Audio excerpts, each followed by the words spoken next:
And good morning, everyone. This is Brian Polson, Fox 6 investigator Brian Polson at the Wisconsin Live Desk. It's a little after 8:15 on Friday morning, June 6th.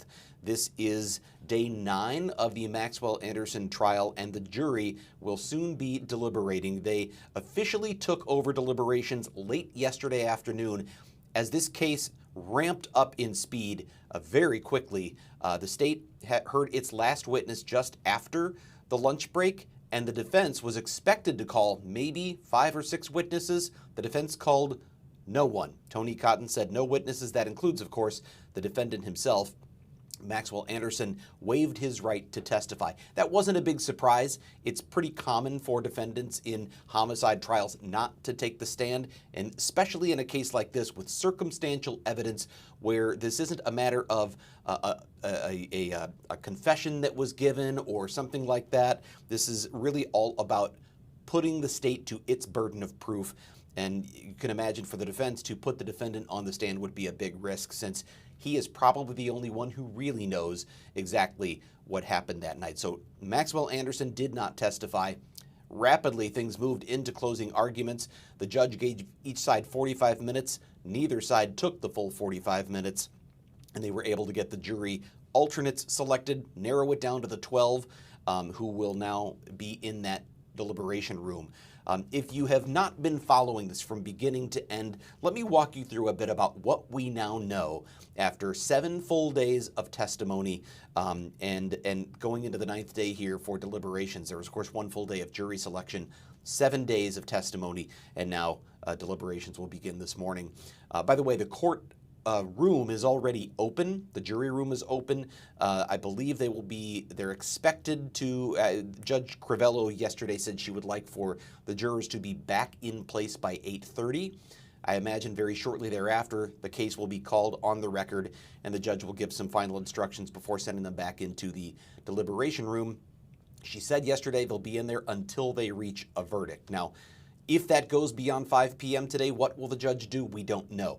If it's a quick verdict, that's a moot point. But if it takes longer, we'll see what happens later in the day and how long she plans to keep them before sending them home for the weekend, were it to go like that. Again, if you are just joining us, or if you haven't followed all along, we have learned an awful lot that we didn't know before the trial began. What we already knew is that Maxwell Anderson is the man charged with and accused of killing and dismembering 19-year-old Sade Robinson after going on a date with her on April 1st of 2024. We believed it was the first time they had ever met. Over the last year, our reporters, including Bria Jones, very close to the family, getting some information from them, she was able to actually discover that they had been at a nightclub a couple of nights before, Victor's nightclub, in fact, and that was confirmed in some of the testimony we heard here in just the last couple of days. We also learned a lot more about where they were and where they weren't, and who was where, what prosecutors actually knew, and how that was tied to Maxwell Anderson. What we've been waiting on, I think probably for the past year for sure, is to determine how Sade Robinson was killed. And as I talked to you this morning, we still don't know. That was, I think, one of the big surprises on day 1. Opening statements, we expected to hear a theory, some information. Was it a gun? Was she strangled? Was she stabbed? Was it something else? We never did learn the manner in which Sade Robinson was actually killed. What we do know, of course, based on the fact that her remains were found in multiple places throughout Milwaukee County and even outside the state of Wisconsin, that she was dismembered after being murdered. And it happened sometime before the afternoon of April 2nd, because that's when her leg was first discovered along the bluff at Warnermount Park on the south side of Milwaukee in Cudahy. So we knew about that much, but again, we didn't find out until the trial began that even prosecutors today still don't know how she was killed. So what do we know about what happened? What we know for sure right now, and what the jury has to go in and deliberate on, we'll start with the facts that really aren't in dispute. We know that Sade Robinson and Maxwell Anderson went out on a date. They started texting each other a couple of days earlier, but they went to, I'm being told, by the way, the court, we're seeing them now. So we're going to keep that on the side just in case when the case is called, we're going to be able to send you out there right away. but we know that they went on a date. They went to a bar called the Twisted Fisherman. They had some drinks and food. They went to a bar called Duke's on Water. They had some drinks. They played some games. After that, we now know, because the defense has now acknowledged this, they went back to Maxwell Anderson's house. He lives on the south side of Milwaukee, the address 3161 South 39th Street, or he did at the time. They went back to his place. What happened in there, we didn't know. We do now know that Sade Robinson was there, at least because the defense admits that. But what was going on inside? Well, we saw really what was probably the most anticipated evidence of the entire trial yesterday, and that was these photographs. And the circle you see is something our editors have added at the direction of our news managers, because these are very sensitive photos. They're also very important, which is why we want you to be able to see them, because they are crucial to the case. But that circle is disguising, covering up a right breast that is exposed. And that is, prosecutors say, Sade Robinson laying on Maxwell Anderson's couch after they returned from the bars that night. We can't tell if she is sleeping, if she is unconscious, or what is going on. We know that in this particular photo, there is apparently a human hand behind that circle that is groping or grasping in some way her right breast. We also know that prosecutors say that reddish furniture you see her laying on with that sort of light blue colored object in the upper right is in fact this couch with that light blue pillow, the sky blue pillow, and the sort of faded red couch there, the worn red edges of that couch. That is the couch that was in Maxwell Anderson's home when investigators served a search warrant on April 4th or April 5th. So we know that much about this case. We know they were there. We know that prosecutors believe she was face down and someone, presumably Maxwell Anderson, was groping her. We also know that at 12:45 in the morning, her phone is tracked and leaves his house. Did she go with it? In what condition was she? We didn't know that. We know that her phone leaves the place. We also learned yesterday that according to Maxwell Anderson's phone, he had deleted a series of images just before they left and just before his phone went dormant. We know that based on the evidence that was extracted from the phone. The question is, was Maxwell Anderson still at the house, or did he go in and come along with that car? Her car left at 12:45 in the morning. We know it ended up driving all over the city. This is really the fundamental question in this whole case is, was Maxwell Anderson in that car as it was circling around the city and ultimately going to Warnermount Park and then up to the north side where the car was burned and left, it was burned intentionally, where more of her body parts were found just a couple of blocks away? Was he in that car? You can't see because the windows are fogged. You can't tell inside, but I'm going to walk you through something really quickly. If we look at, we know that her car at 7:30 the next morning was found burned. There it is. That's the remnants of it. In the trunk were clothes, Sade Robinson's clothes, the same ones she was wearing on that date. Now we know that later on, video surfaced of a figure walking away just as that car fire was about to begin. We've shown you this photo. To the very far right of the screen, you see a flicker of orange, and then there's that white building in the middle. Right at the bottom lower left corner of that white building, there is a human figure just below the mouse cursor. Now, we'll get a better look from the reverse side. This is an MCTS bus passing by taking these images, and it shows that same figure with a tan or camouflage backpack, dark colored clothing, and a man wearing or a person at least wearing a hoodie. We then see that same person walking down Walnut Street, a block south of Lisbon. That was 29th and Lisbon. This is a block south and west of Lisbon, and it is the same figure. Hood over his head, dark pants, shoes with light-colored soles, and a camouflage backpack full of something. We never discovered for sure what that was. Next, we see that same person at a bus stop at 35th and Lisbon. You see him, the person on the left there, same backpack, same hoodie, same pants. Shortly after that, we see that person boarding a bus, and that person is Maxwell Anderson, identifiable in close-up face right here, matching with his booking photo that we've seen many times. At least that's what prosecutors say, and the defense now doesn't seem to argue that. The defense admits he was there, but he was just, as they say, in the wrong place at the wrong time. I can talk about that in a minute. Next, we see him riding that bus, and this is something I hadn't noticed until the prosecution mentioned it in closing arguments, and that is, he rides that bus all the way from the north side of Milwaukee to his home on the south side of Milwaukee, and he never gets out his cell phone. Who sits on a bus these days and doesn't pull out their cell phone? A 34-year-old man who doesn't even bother to look at his phone. It turns out the phone was at home the whole time. It was off. The defense argued it's because he was sleeping. But this seems to indicate he wasn't sleeping at all. He was on a bus on the north side walking away from the scene of the burned out car. The defense never explains if his phone's at home and he's asleep, how is he also on the north side, and why is he on the north side, and why is he right by Sade Robinson's burned out car?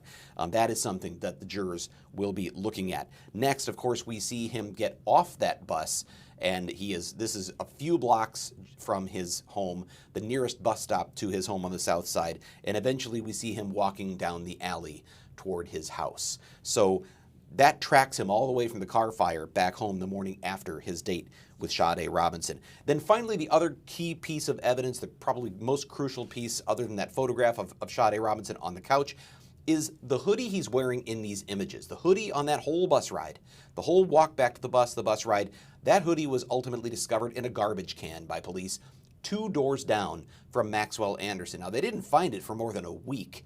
And there were some questions about why it would still be there when the garbage men had already come in between, but there it is.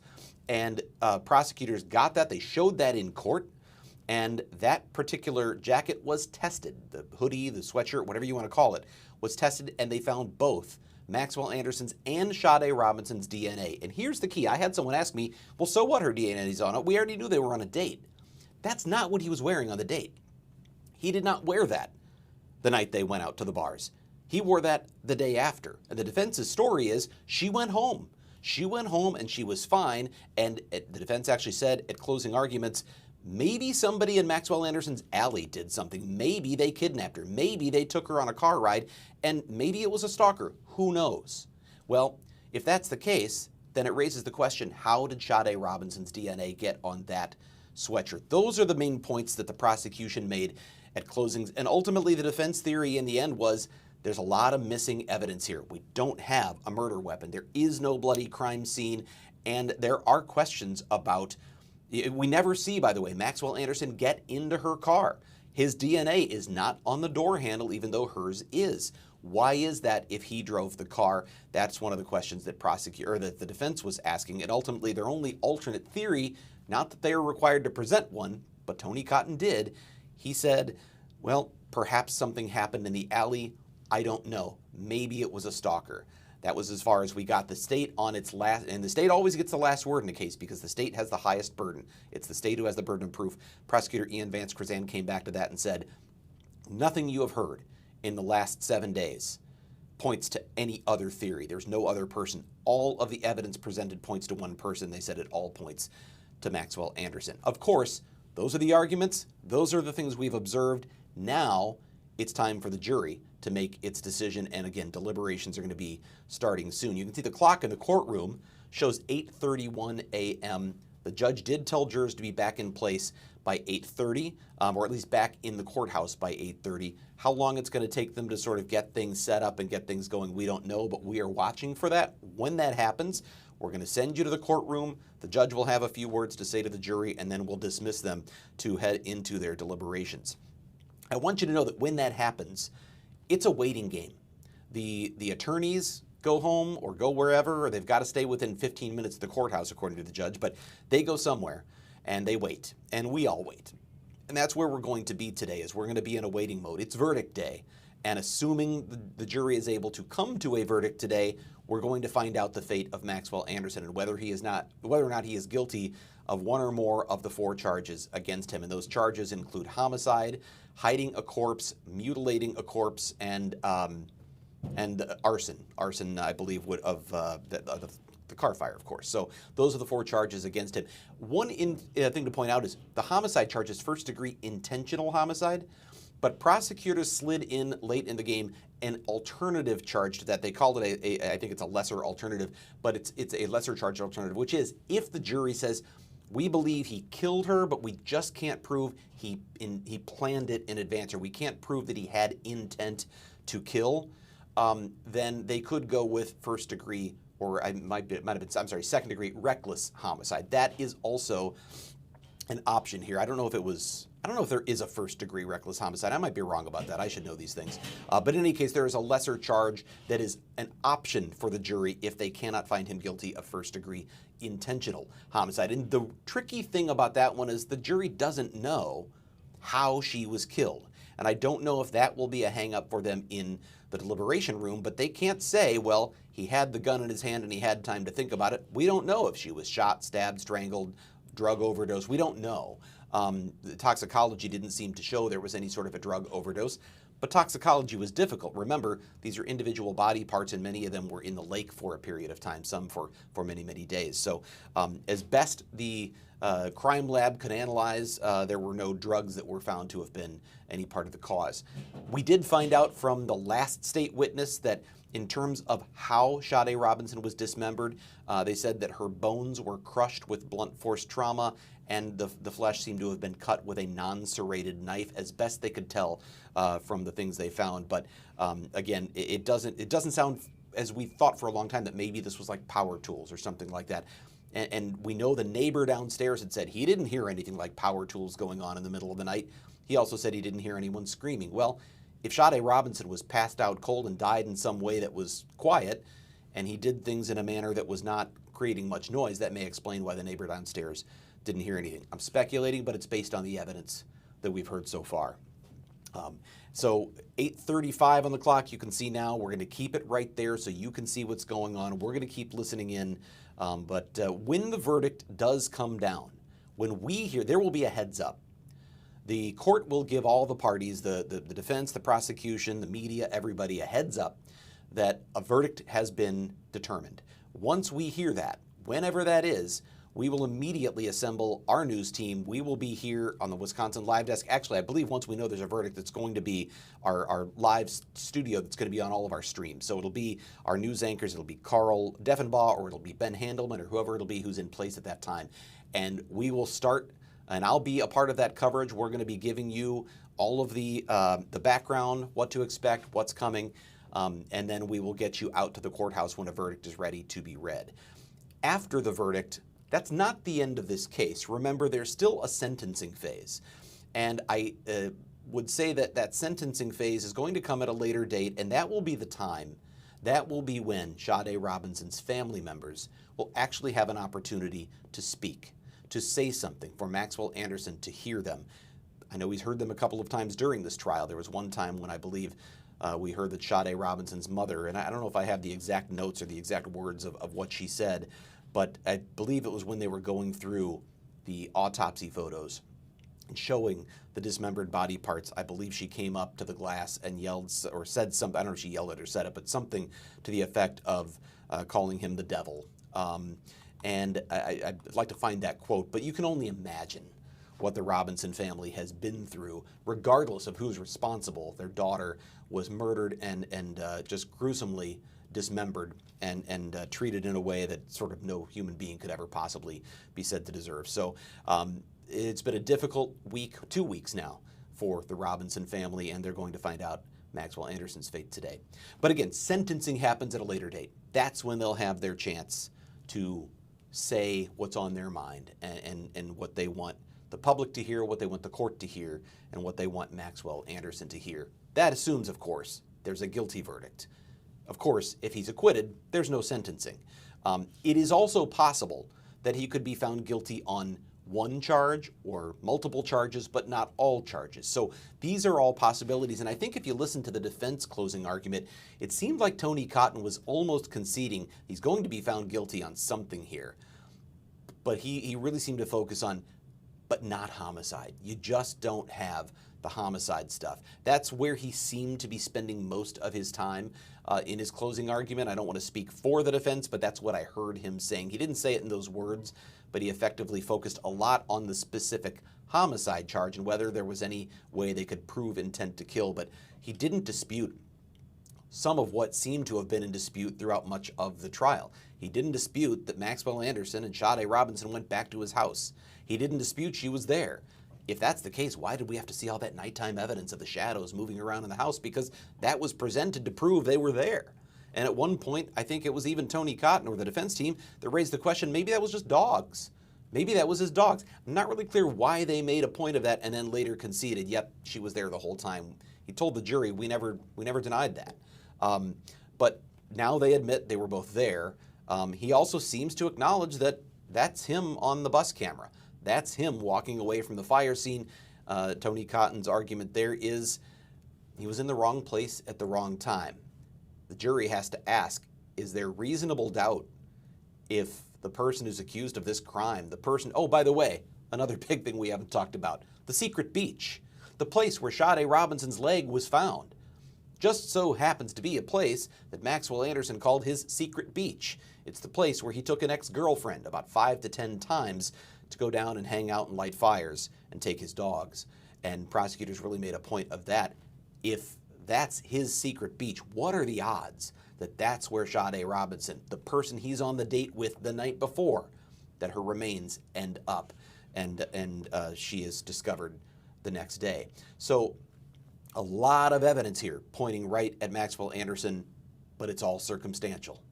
It's a mountain of circumstantial evidence, but it's not direct evidence. They don't have the bloody glove. Literally, they don't have the bloody glove. There were 2 gloves found about a quarter mile down the lakeshore that had blood on them, and it turned out that neither of them had anything to do with the case. They didn't come back to Maxwell Anderson. They didn't come back to Sade Robinson, and we've heard in the closing argument why the prosecution made such a point of that, because it seemed the defense was going to use those gloves to say, see, this was somebody else altogether. There's these bloody gloves nearby, and they don't belong to Maxwell Anderson at all.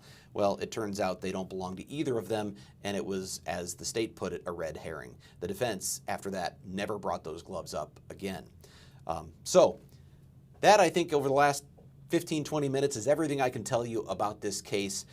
It's a lot more than we knew a week ago. What we still don't know, and we can't know, is what questions do the jurors have? Is there one juror in that room who's just not sure one way or the other? Remember, all 12 have to agree if it's going to be a guilty verdict, and that's on each of the counts. All 12 jurors have to agree. If one disagrees, then there is no guilty verdict. So is there someone in that room who feels like the state missed something? The state should have had more. The defense tried to make a point that they felt the state could have gotten more evidence. They could have secured more video, more days worth of video to see what happened in the time between when Anderson had that first date and when he was arrested on the 4th. Could they use more alley video that might have shown him throwing away that hoodie? Or how else did that hoodie get there? Things like that. Is there some other way they could have proven what Maxwell Anderson was doing in the days after this occurred to see if it matched up with someone who was guilty of a crime like this? That's one of the weaknesses the defense tried to point to in this case. Is it enough to create that reasonable doubt in the mind of a juror? We don't know, and we're going to be waiting to hear about that. Now, I know we've got, or we're already at 8:40, so the jurors should be in the courtroom by now. The judge wanted them there by 8. She opened the jury room at 8 a.m. She wanted them there, I'm sorry, by 8:30. It's 8:40 now. What happens in court isn't going to last very long this morning. There's no more testimony. There's no more argument. It's really just the judge assembling everyone, kind of setting the scene, reminding them of their duties and of their rights to, she'll probably remind them of their rights to request evidence. They can look at any piece of evidence they want. They have to let the bailiff know, and the bailiff lets the court know.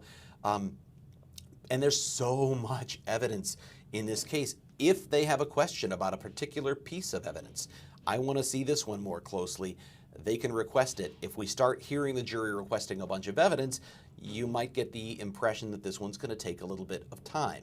If they don't, they could get in that room and they could decide quickly. Every one of them says, absolutely, my mind is made up, and they all agree, and then we have a quick verdict. So I would suspect that a fast verdict is almost always in favor of the prosecution. In this case in particular, I would say that would be a good news for the prosecution. If it drags on all day long, then there might be some questions. And that doesn't mean necessarily that it's an acquittal is coming, but it might mean there's a hang-up on one of the counts. It might mean there's a hang-up on the most important count, the most significant, which is, of course, first-degree intentional homicide. So It's always dangerous to predict what a jury will do or to try to read into what a jury is doing.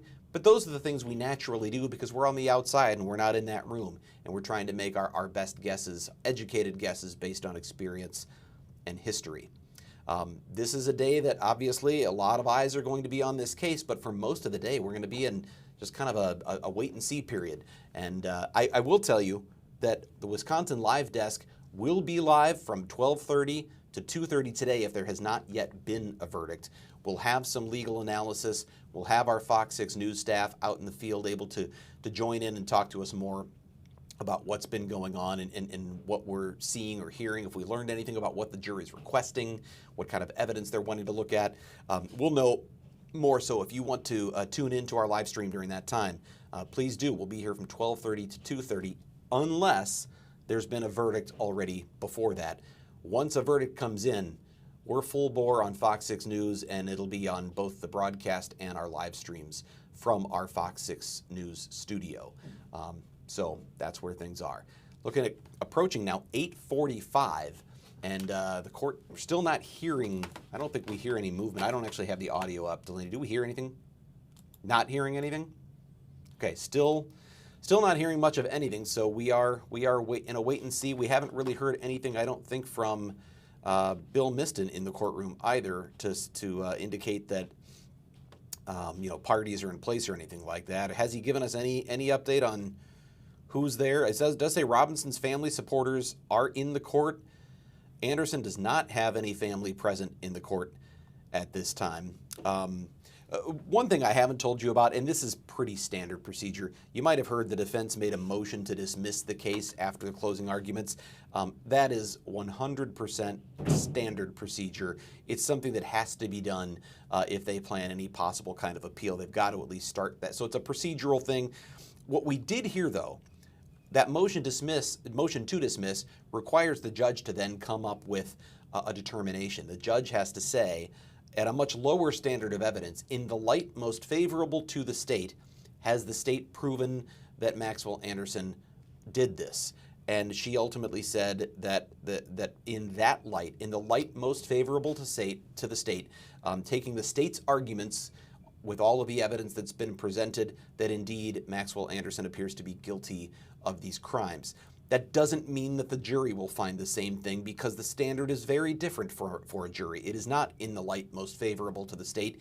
It is beyond a reasonable doubt, and that is a very different legal standard. So that wasn't much of a hurdle for the prosecution to get over when that motion to dismiss was made.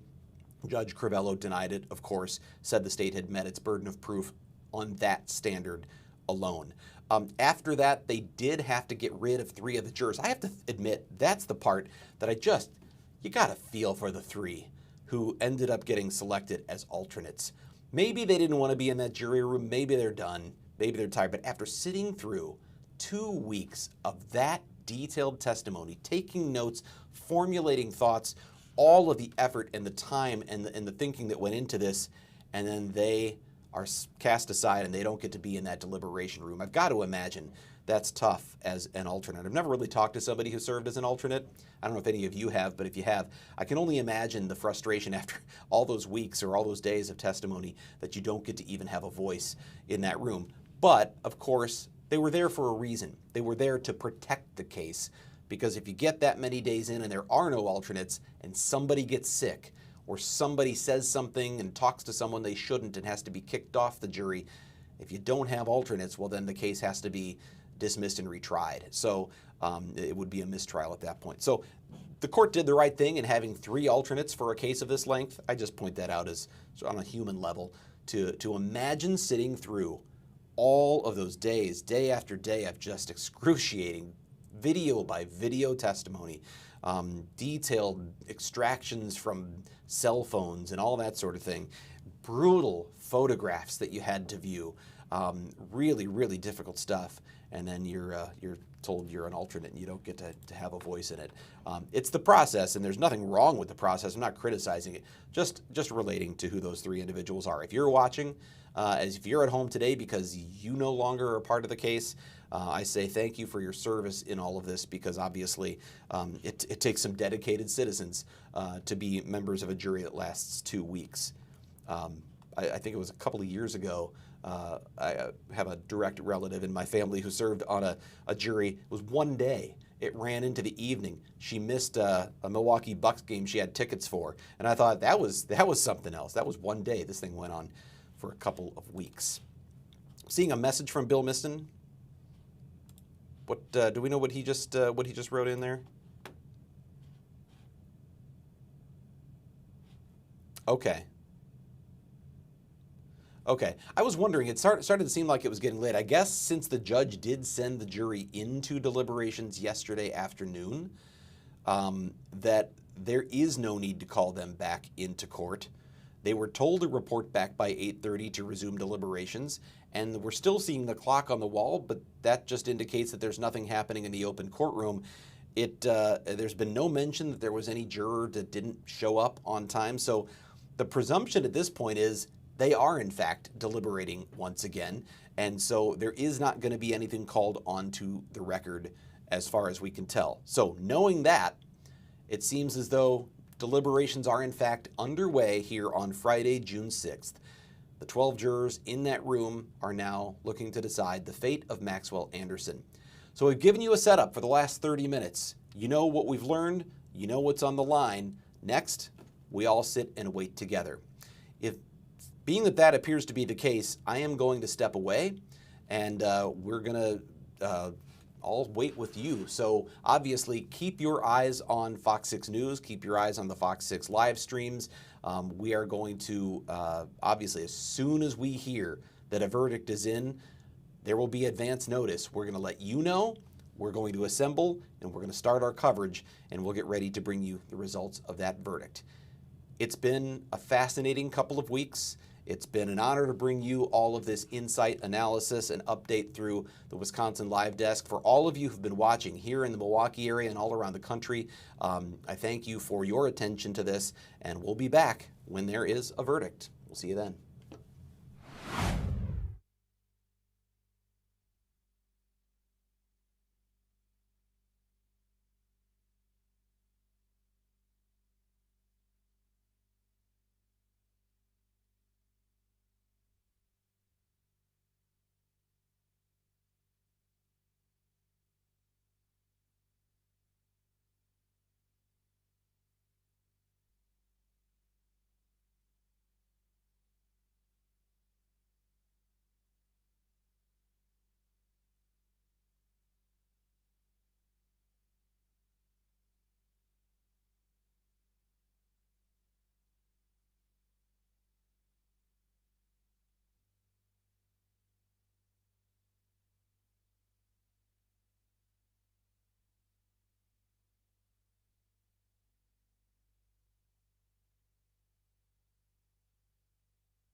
All right, folks, Fox 6 investigator Brian Polson here. You can see that they have assembled in the courtroom now. There is a verdict in the trial of Maxwell Anderson. A very quick verdict this morning, and it looks like the court is about to call the case back on the record. At least we see the judge is in her robe. She is in place, and now the clock is back up on the wall, so we're about to take you there.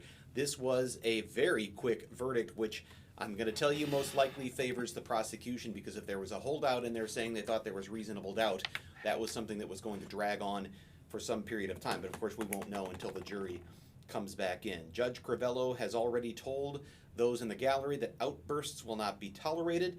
She says that there was clapping that had occurred after the state's opening argument yesterday, and she admonished the gallery not to repeat that or anything like it. Ian Vance Krazan and Megan Newport, the prosecutors in this case, Anthony Cotton, Jason Findling, the defense attorneys, Judge Crivello, and we're about to hear from the jury. What's that? Verdict has yes, yeah, verdict has indeed been reached, and so that is why we have the everyone assembled in the courtroom. I was sitting at my desk just listening to a clean feed with that clock on the wall, and just a couple of minutes after 9, I heard 2 tones, and I have not heard that before, and I went to ask what do those tones mean, and apparently that wasn't an alert that in fact a verdict is in. Of course, this may still take a few minutes because they have to assemble all of the parties. No idea if any of the attorneys had left the courthouse, had gone anywhere else. Likely because this happened so quickly they are still nearby, but it's not certain. The prosecutors work in the same building, the Milwaukee County Safety Building where this is happening. They're literally 2 floors down on the 4th floor of the Milwaukee County Courthouse. For Tony Cotton and Jason Findling, the question is, their law firm is out in Waukesha. Did they leave to go back to the firm? Were they somewhere else? We don't know. But we do hear that the gallery is now filling with more members of law enforcement, at least 2 other assistant district attorneys. Obviously, there is a lot of attention and people who want to be there to hear this verdict. This is a case that began on Tuesday, May 27th, the day after Memorial Day, or was it the 28th? I don't have my dates in front of me, but in any case, it was last Tuesday, the day after Memorial Day. I believe that was the 29th. Has lasted 7 full days of testimony and then wrapped up everything accelerated yesterday. The state wrapped up its case just after lunchtime. The defense called no witnesses, and they immediately went into closing arguments, and now it's in the jury's hands. I see Bill Miston is telling us that Anderson's father is not in court, and Anderson has not yet been brought into the courtroom. So we're going to be waiting here for just a little bit. The jury got this case at about 4:40 yesterday afternoon, and actually it was a bit of a surprise that the judge decided to send the jury into deliberations so late in the day when she had earlier said the intention was to probably wait until today, but she did that. She sent them into deliberations, which may well have been enough time for them to select a jury foreman and get set for today. They came right back in at 5 o'clock and called it for the day. She sent the jurors home and said to be back at 8:30 this morning. They were in place by 8:30, and by 9 o'clock we got the news that a verdict had been reached. We do not know what that verdict is. We will find out shortly, but as I said, if you are the prosecution right now, you're probably feeling pretty good that a verdict was reached quickly, because the evidence was strong enough that at the very least one or more of these charges was likely to result in a guilty verdict. The question, I think, was most notably on the homicide count. If it was going to drag on, that might suggest there was some disagreement in there, but a quick verdict most likely favors the prosecution. Again, we don't know, and we will find that out in just a little bit. Bill Miston confirms that yes, in fact, there is a verdict in this case. So it's just a matter of getting all the parties assembled and hearing. Now, if the verdict is guilty on one or more of these counts, then there will still be a sentencing phase.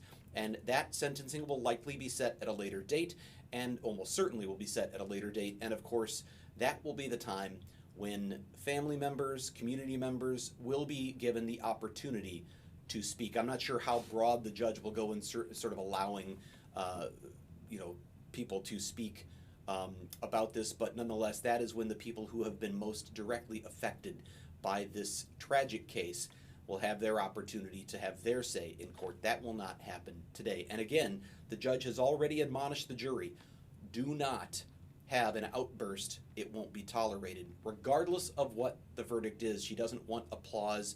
She doesn't want booing. She doesn't want any of that. Yesterday, when Ian Vance Curzan completed a fairly rousing closing argument, he was demonstrative. He was probably the most animated we've seen him throughout this trial. At the end of his closing, there was some quiet applause from members of the gallery. That is typically not something judges want to have happen, and she did bring that up this morning and said, that happened yesterday, don't do it again. So if you hear silence in the courtroom after a verdict is read, that is because the gallery has already been warned. You'll be sent out of the courtroom if you speak up or if you have an outburst.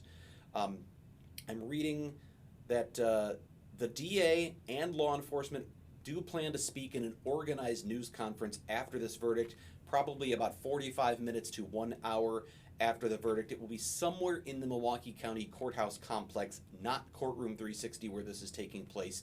So obviously we're going to be covering that for you as well on Fox 6 News. I'm here on the Wild Desk right now, the Wisconsin Live Desk. That's just a short name for it. I'm here giving you sort of updates, and you're probably seeing this if you're watching on YouTube right now, but fairly soon we're going to be transitioning over to our broadcast team, and I'm going to be a part of that coverage as well, but we will be covering this on Fox 6 News. So we're looking at a jury that deliberated for less than an hour. We know that. They got the case at 4:40 p.m.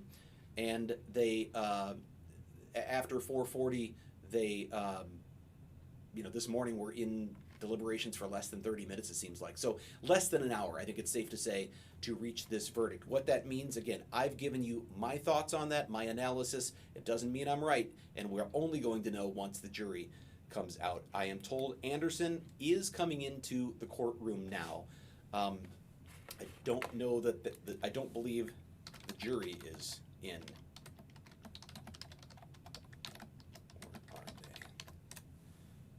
they? Okay, Anderson's parents are still not in court. Okay, the case is being called. We're going to send you out there right now. Case 24, CF1692, appearances. Ian Vance Curzan and Megan Newport appear for the state along with Detective Joanne Donner. Max Anderson in person with Jason Finley and Anthony Cotton. Good morning, Judge. Good morning, everybody. Is there anything to address before we bring the jury in? No. State? Defense? No, Your Honor. Let's bring the jury in. Yes. Good, how are you? All right, it's going to take a moment for the jury to come in. You're going to see that clock shot because they want to be certain they don't accidentally get any shots of a juror walking in or out, and we're going to send you back over there to listen in for this verdict. No.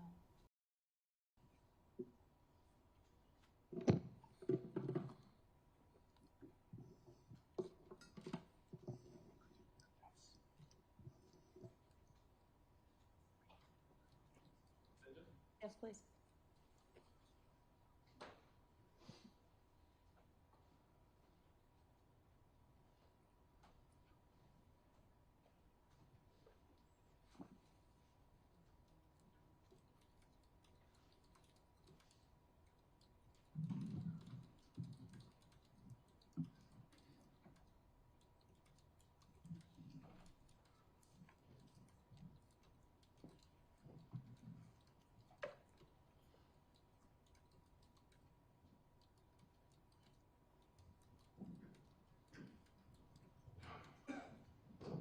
Let's recall it.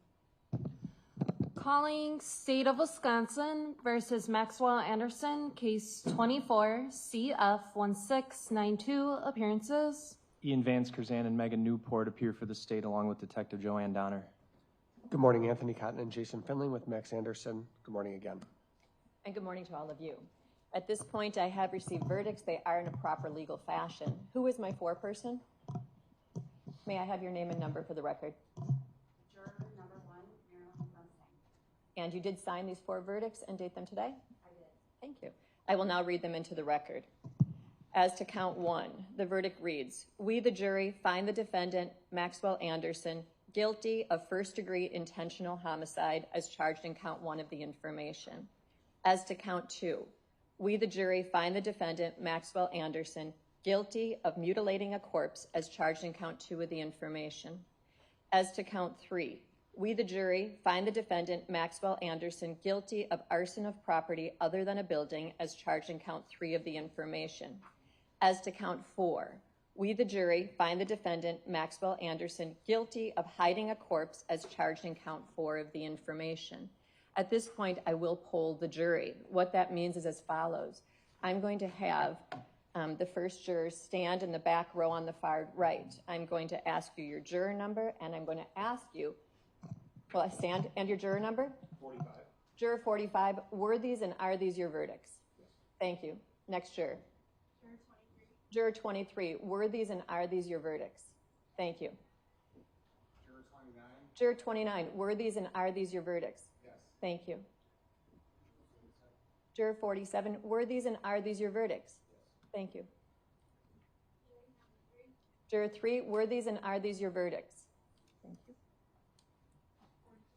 Juror 42, were these and are these your verdicts? Thank you. Front row. Number 5. Juror 5, were these and are these your verdicts? Yes. Thank you. Number 1. Juror 1, were these and are these your verdicts? Thank you. Number 52. Juror 52, were these and are these your verdicts? Yes. Thank you. Juror 40. Juror 40, were these and are these your verdicts? Yes. Thank you. Juror number 21. Juror 21, were these and are these your verdicts? Yes. Thank you. Juror 36, were these and are these your verdicts? Thank you. State, are you satisfied with the polling? Yes. Defense, are you satisfied with the polling? Yes, Your Honor. Then at this point in time, your service is complete. You are done for 4 years. At this point, you are free to talk to anyone you choose or speak to no one. It is completely in your discretion at this point in time. I will come back to the jury room and speak with you in about 2 minutes, okay?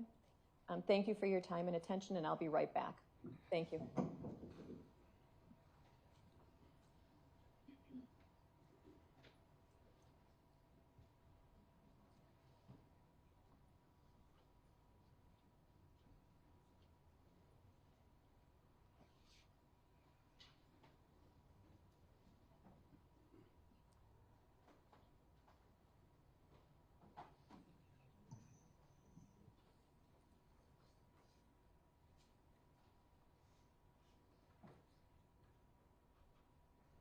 Motions.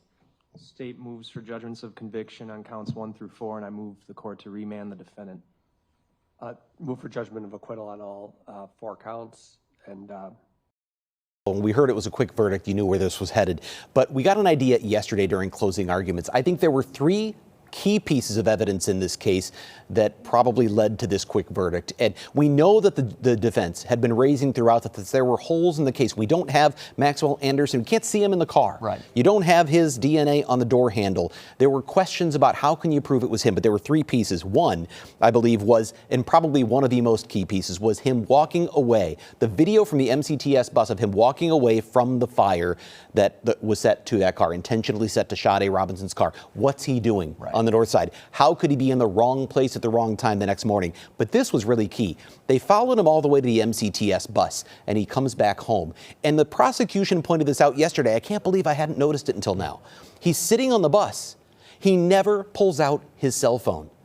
Who sits on a bus all the way from the north side to the south side and doesn't, in this day and age, pull out their phone and look at it? Why?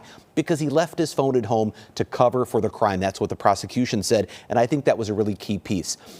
The defense argument was that the phone had been left at home or was off at home because he was asleep. If he was asleep, what's he doing on the north side?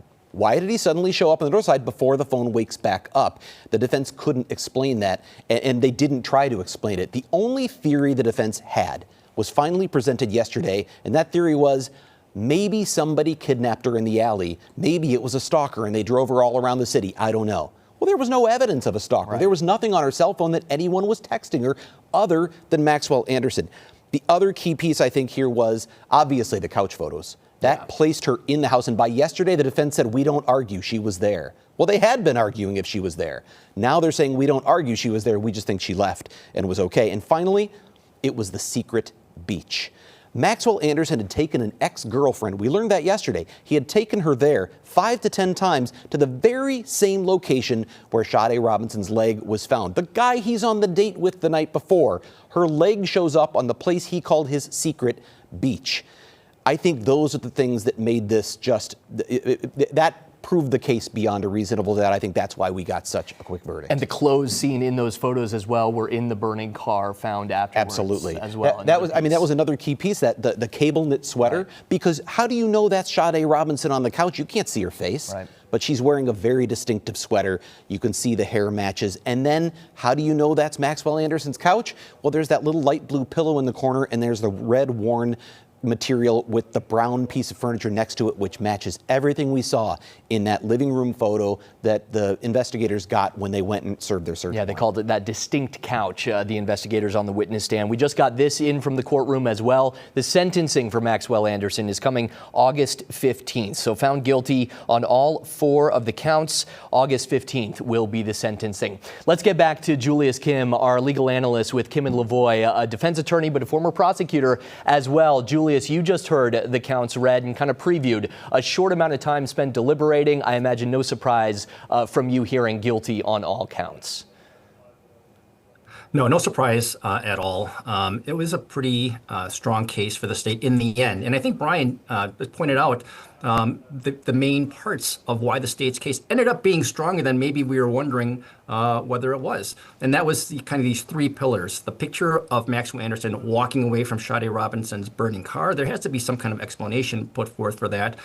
The picture of Sade Robinson inside Maxwell Anderson's apartment in a compromising position. But I thought the third pillar was this girlfriend who came forward and talked about this secret beach. And those 3 things were the foundation of the state's case, and the rest of the evidence was just kind of filling in the gaps around it to solidify the case. And ultimately, the jury believed the state's case. And so, again, this was something where either you believed he did it or you didn't. And clearly, the jury made a quick conclusion here. You've made closing arguments before. I'm curious, yesterday, I mean, leading up to this, you and I were talking, and you thought at times the state was having a really tough time with some of this, and the defense was really making some good points. As a defense attorney yourself, you were pointing some of those out to me where it looked like the state had some real holes. It felt like Ian Vance Krzan really had his mojo yesterday. He seemed confident. I don't know that if I sensed that Tony Cotton had that same confidence by the time it got there. How important are closing arguments in making that final impression on the jury? And do you think that Ian Vance Krzan nailed it down because his was so strong? Yeah, I think that your perception is really right, and it matches what I saw too. The state, Ian Vance Krzan, I thought did a really, really great job of laying out all of the facts in this case. There was a lot of evidence in this case. There were over 400 exhibits, over 80 witnesses that were called, and that's a lot of information to assemble in a way that a jury can follow and to ultimately come to a conclusion that someone is guilty or not guilty. And what the state did very well is not only present the case very passionately in the closing arguments, but they also did it in a way where they utilized and leveraged technology. I thought that the timeline that the state put forward through the software program that they use with the maps and the corresponding images was great. It was really great utilization of technology and software to help juries get through the evidence in this particular case. Now, the flip side to that was the defense. And I did feel that the defense was a little flat yesterday, in all honesty. And I couldn't figure out why, because I think that Anthony Cotton is a good lawyer. I don't know if he was just tired. He felt deflated after the strength of the state's case. I'm not sure what was going on, but clearly, there was a noticeable difference in just the energy that was being put forth during the closing arguments, and I think that definitely can make a difference. I thought especially watching the counter that Ian Vance Krzan had to the defense closing argument was quite powerful as well, so emotional. Julius, we have a question for you in a moment, but we want to take you live inside the courthouse right now. We have a feed of some of the supporters of Sade Robinson in that notable color pink that has been worn at so many of the memorials and celebrations for her life, and this fight from her family and friends over the months inside of the courtroom. Just to get our viewers up to speed now, Maxwell Anderson guilty on all counts. We will take you live to our team of reporters, both outside and inside the courthouse, as they hear from people, as you're seeing some of the many notable witnesses. Joanne Donner right there, who just passed by the camera last, was on the stand 6 times. Right. She was the most frequently called witness in the case. Milwaukee County Sheriff's Office detectives, one of the lead investigators for this case. We will bring you there live to the courthouse as we can to hear from the supporters of Sade Robinson once they are willing to speak. But Julius, let me get back to that last point you made about the defense. Was there anything that you thought they could have done? There's ultimately the decision not to call a single witness, not to have Maxwell Anderson testify in his own defense, which is his right and is common in criminal cases like this. But anything that you thought the defense could have done that they did not in this trial, or was the mountain just too steep when it came to the evidence on the state's side? Well, again, in fairness to the defense team in this case, it's really easy as an attorney that's doing analysis to kind of play armchair quarterback to these situations. But of course, by human nature, you're going to go and wonder if something else could have been done or maybe done differently. In this case, as we talked about off the record here, Brian, many times, is that this is a case where I felt the defense was making its defense through cross-examination of the state's witnesses, and that sometimes that's what you're left with as a defense team, because if the facts aren't there for you, sometimes what you have to do is try and poke holes in the state's case and the evidence that the state's providing. Now, I thought the state made some pretty good strategic decisions here. A phrase that myself and my law partner, Jonathan Lavoie, used often as we have provided analysis in this case is that the state was taking the wind out of the defense sails. The state was preemptively calling witnesses that the defense was likely going to call to try and support their side of things. And the state, because the state called those witnesses, the defense was kind of left without anyone to call at the end of the case. And it may have looked weak to the jurors if the defense, after all of this testimony, after 2 weeks of trial right now, the defense stands up at the end of it all and says, we rest, we don't have any witnesses. So I think that the state did a good job of strategically trying to knock some of the defense ability to call witnesses and bolster their case. I think I'm sorry, Julius, continue. Yeah, no, the other thing I would say, though, is these trials are organic also. So you talked about, whether there was any particular way that this case could have gone, a particular defense. Well, sometimes defenses or things emerge while trial is going on. Sometimes a witness says something that is suddenly favorable to you and you didn't expect them to testify that way. And those are things that you can utilize or leverage or point out during the closing argument, such as, the prosecution or law enforcement not doing a thorough enough job investigating these things. Those are things that sometimes pop up that you don't necessarily anticipate or you can't anticipate. You mentioned the state stealing the defense's thunder a bit strategically, and I think with Pete Warbington, the tenant downstairs, that was the case. We expected the tenant downstairs was going to be the defense's star witness, and yet the state called him pretty early in the case and got that testimony out of the way. Still, the testimony at the time seemed to be damning to the state's case. The guy downstairs didn't hear anything. He's a light sleeper. There was no screaming, no struggle, no power tools. Well, as the case goes on, we learn, first of all, she looks like she's passed out on the couch, so maybe you're not going to hear much of anything. And secondly, there were no power tools used. We ultimately hear testimony that it was a different method that may have involved knives and other things that maybe don't have quite so much noise. All I know is that seemed like it was going to be this really damning evidence, and in the end, Pete Warbington, it turned out not to be much of a factor at all. Right, and the state, again, did a great job of basically neutralizing that particular witness. The state knew that they had this ace in the hole, so to speak, of the picture of Sade Robinson in the car. And so when you're strategizing and trying to plan of how to present your case, you know the strong parts of your case, and you, if you're doing your job, you should be anticipating the weaknesses of your case and what the defense may be pointing out. And I thought they played it well in terms of, you could tell during their direct examination of some of the officers that they were setting this moment up with the picture of Sade Robinson on the couch, because they repeatedly were pointing out the descriptions of that couch, what it looked like, what it was made of, what color it was, over and over and over again. And that's because they knew they had this ace in the hole of a picture of Sade Robinson on a red couch. You don't see many of those around. And they knew in the end that even though the defense was alluding to the fact that the defendant might provide some good testimony on their behalf, they knew in the end they had this ace in the hole. There was not going to be any real question whether Sade Robinson was in that apartment that night or not.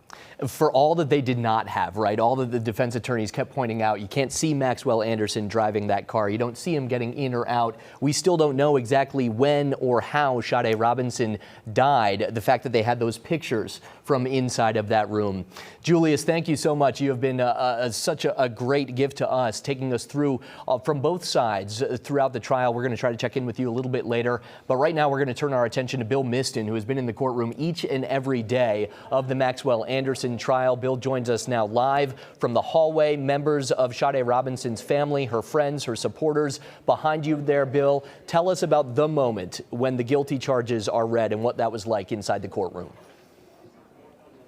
Yeah, there were nearly 50 people in the gallery, at least on the side where Robinson's family had been sitting throughout the trial. Many more others in the gallery, a lot of them law enforcement, other prosecutors in the gallery for when that verdict was read. And you could hear a sigh that went out in the gallery from Robinson's family and friends and supporters when that verdict was read just a few moments ago. To give you a recap, though, the jury spent roughly less than an hour deliberating between 2 days. The jury was sent back to begin deliberations at around 4:40 on Thursday afternoon. They broke shortly before 5 o'clock. They resumed deliberations this morning at around 8:30, and by 9 o'clock had reached a verdict. We're waiting on family members who had gone into the victim witness services after that verdict was read. Sheena Scarborough, Sade's mother, visibly emotional, as well as all of her family and friends as they are here in the hallway down the way from the courtroom where this trial had taken place over nearly 2 weeks now. We're anticipating a press conference later this morning at around 11 o'clock with the district attorney's office as well. We'll be sure to bring that to you when that happens. For now, reporting live at the courthouse, Bill Miston, Fox 6 News. Bill, if you don't mind, just a quick point of clarification. I think I said earlier that, Maxwell Anderson's father was in the gallery. I believe I misspoke. You said there was actually no representative, no member of Maxwell Anderson's family inside the gallery. You cut out there, Carl. But yes, Maxwell Anderson's father, who has been here for nearly all aspects of this trial from the beginning, was not here in court today when that verdict was read. Interesting. All right, we'll get back to Bill Miston in a little bit. Just to logistically get people up to speed, if you're just joining us now here on Fox 6 and our different streaming platforms, Maxwell Anderson guilty on all 4 counts that he faced: first-degree intentional homicide, mutilating a corpse, arson, and hiding a corpse. And he will be sentenced now August 15th. Bill mentioned it. We are expecting a press conference around 11 o'clock this morning with the district attorney that just won this case, as well as police officers and investigators that were a part of this as well. You wonder, you may be asking why August 15th? That's so far down the road. Well, first of all, they're going to do a pre-sentence investigation. Most likely that's going to happen. That will inform what the ultimate verdict is. And of course, that'll also give family members, maybe those who live out of town, time to make plans to get here, to be here, to have a chance to speak at the court. That will be the family's first chance to actually speak up and tell Maxwell Anderson what's on their minds, to tell the court, to tell the public, but again, to tell the defendant what they think of all of this. There were a couple outbursts, especially from Sade Robinson's mother at the end of week 1, as well as you could hear some of the clapping that Judge Crivello noted specifically at the end of the closing arguments from the prosecution yesterday. Brian, I want to ask you this, because you've kind of experienced this a little bit like the jurors did. You've been watching each and every minute of this testimony over the 8 days, 7 of them witness testimony of providing our coverage.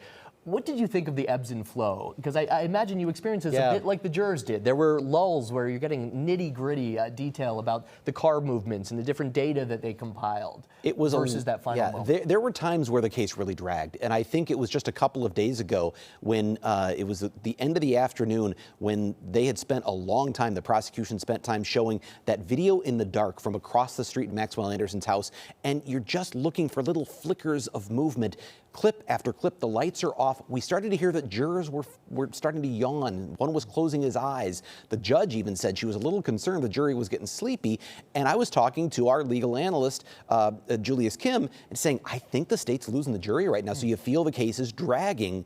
But I think the state knew it had to get that evidence in. It had to get that evidence on the record, and strategically then wrapped the case up yesterday. It really accelerated. Yeah. Yesterday, we got the ex-girlfriend talking about the secret beach, and then we got the photo of her on the couch, and that was like, we might have had you lulled for a little while, but it seems like the state had the last punch ready to go and brought the energy back. And I think that was by design, was they knew what they were saving for the end. They wanted to go out on that note, and it seemed to be a powerful note that made an impact on the jury. Trials in reality are very rarely, if never, like they are in TV and movies, right? This is kind of the nitty-gritty reality of what it takes to work your way through. Just this morning, I was watching A Few Good Men. Yeah, that scene, that's what everyone imagines. There's going to be a speech, and there's going to be a great confrontation between the attorney and the person on the stand. It rarely happens that way. Most of the testimony is very measured. It is very dry. It is to set a foundation and build a case, and you don't ever hear how all of that stuff connects until the end when each side gets to make their final argument. That's the story. It's like they've gathered all the breadcrumbs and they're finally making bread. It is, I don't know if you make bread out of breadcrumbs, that's a terrible analogy, I but was you get the the only point. person during the pandemic that did not get into sourdough. But you get the point, that they're taking all of those pieces, and it can be mind-numbing at times. I don't know how many of you watched every minute of this testimony, and if you did, you're one of those true crime lovers, because otherwise it's not exciting. Yeah. But I do think that while there were lulls, I think the state kind of ramped things up at the end, and yesterday accelerated quickly. And I really thought Julius Kim made an interesting point. The defense did make its case through cross-examination. Right. But by doing so, by the state calling all the witnesses the defense might want to call, it meant the defense had no one left to call. And if you're a juror and you go, they don't even have a case, it looks like they're just kind of hoping we find him not guilty. The defense did make a case. They just made it throughout the course. I think that was another strategy that worked well for the state. Yeah, especially in closing arguments yesterday, Anthony Cotton for the defense seemed to harp on three different things. First of all, intent. Could you actually say this was an intentional homicide? The burden of proof as well, the fact that you don't have a visual evidence of Maxwell Anderson in some of those certain areas. And then beyond a reasonable doubt there, the argument of the wrong place, wrong time, whereas the prosecution kept saying, okay, how does this person, this one person, keep showing up at the wrong place, at the wrong time, over and over and over? I thought Julius Kim made a really interesting point yesterday, too, because now that there's a conviction, he still has appeal rights, and he will likely appeal because most defendants end up appealing at some point. But on what will he appeal? Was there an error made? And yesterday there was, I think it was yesterday, it was either yesterday or the day before. They all blend together after a while. There was testimony about, and I think it was yesterday because the ex-girlfriend, it was yesterday morning, the ex-girlfriend was asked by the defense, was Maxwell Anderson ever violent with you? And she said, was he ever physically abusive, was the question. And she said no. And right after that, the state went to the judge, said, we want a sidebar. The judge sent the jury out of the room, and they had some back and forth where the state said, I think they've opened the door to us talking about the emotional abuse that he committed on her, and also that he'd been in a fight with her ex-boyfriend at a bar, and that he had at one time instructed her to beat herself up in the bathroom and then tell police the ex-boyfriend did it. The state was given license by the judge. Don't talk about the emotional abuse, but physical abuse they've opened the door to. So you can talk about the fight. You can talk about him telling her to beat herself up. The state mentioned the fight briefly. They never went to the other piece. And I thought, why would the judge said, go ahead. Why didn't you do it? You just fought for it. And Julius Kim said he thinks they were being conservative to protect the record, because if they went too far with something they had previously agreed they weren't going to talk about, that might open the door. And so Julius Kim said he really saw the state behaving in a way that experienced prosecutors do here, that a lesser experienced prosecutor might have taken that as license to go full bore and trash Maxwell Anderson's character. They didn't, and he thinks that was intentional to protect the record. So this isn't the end of the case. This is a big day for the victims, obviously, for the victim's family, but now there's sentencing and there's still appeal rights after that. I think it's important to remember there's a victim at the center of this, right? Sade Robinson was a 19-year-old college student about a month away from getting her criminal justice degree, of all things, and she was the one whose life was ended in such ugly fashion more than a year ago.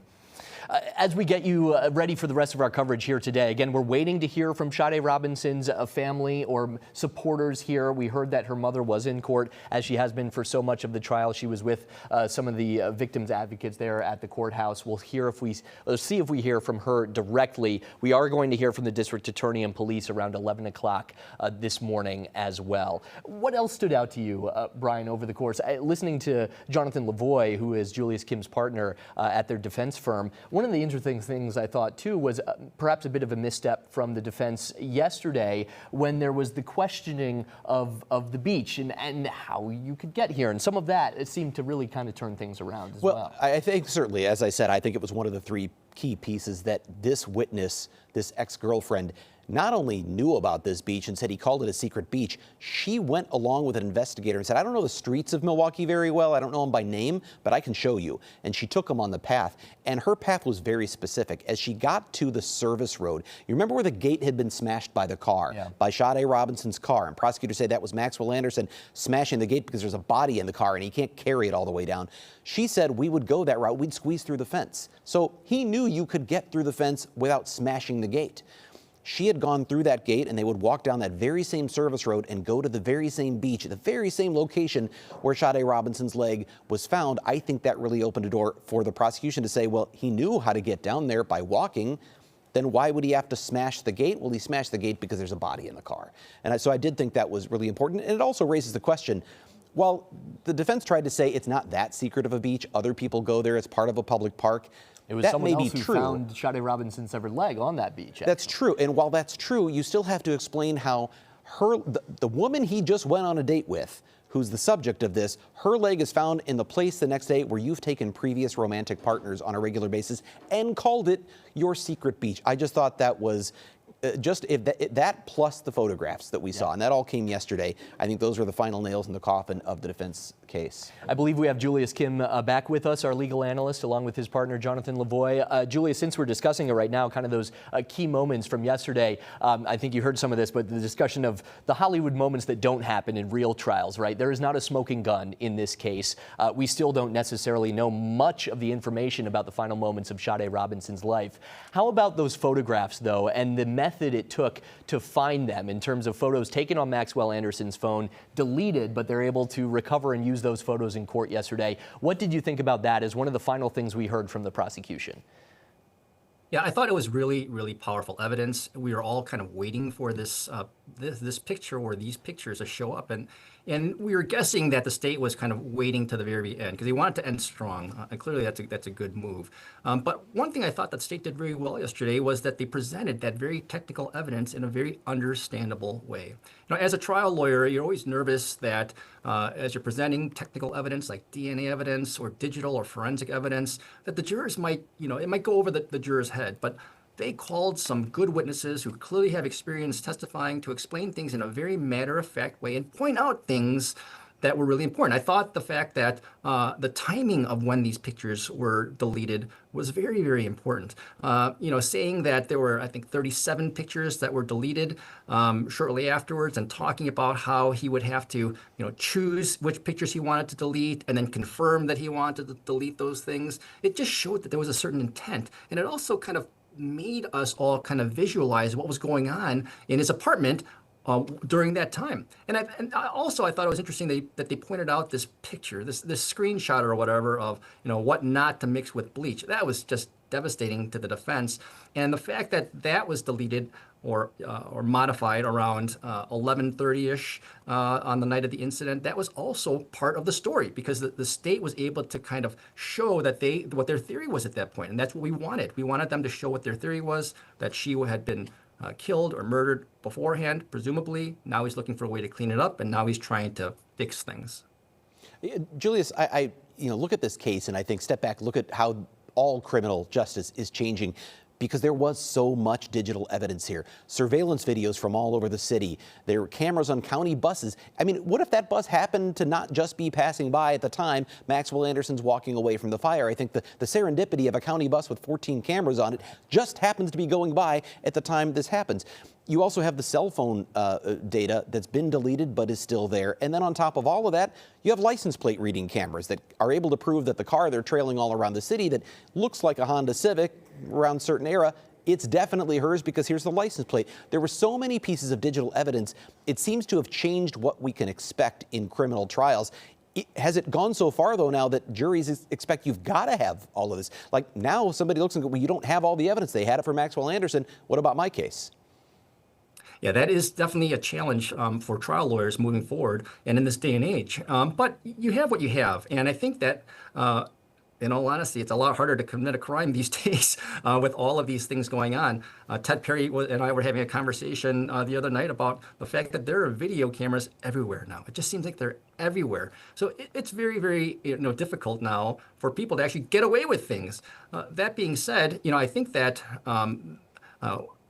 in the old days that, we didn't have all of this technology. We had to just rely on witness testimony and what people say, what they recall. But now things have gotten a little bit easier for the state, and in some cases for the defense, because we have actual images, we have pictures, we have video depicting what it is that in times past, witnesses would just have to describe for jurors in the jury box. I thought it was certainly eye-opening. The digital forensics expert they had yesterday, just how much data is tracked on these devices we're all carrying, whether you think you got rid of it or not. It's there. I mean, every little thing you do to that phone, or even when you're not holding the things that it's doing. And Julius, to that point, there was something I thought we talk about technology can help either way. It can help the state, it can help the defense sometimes.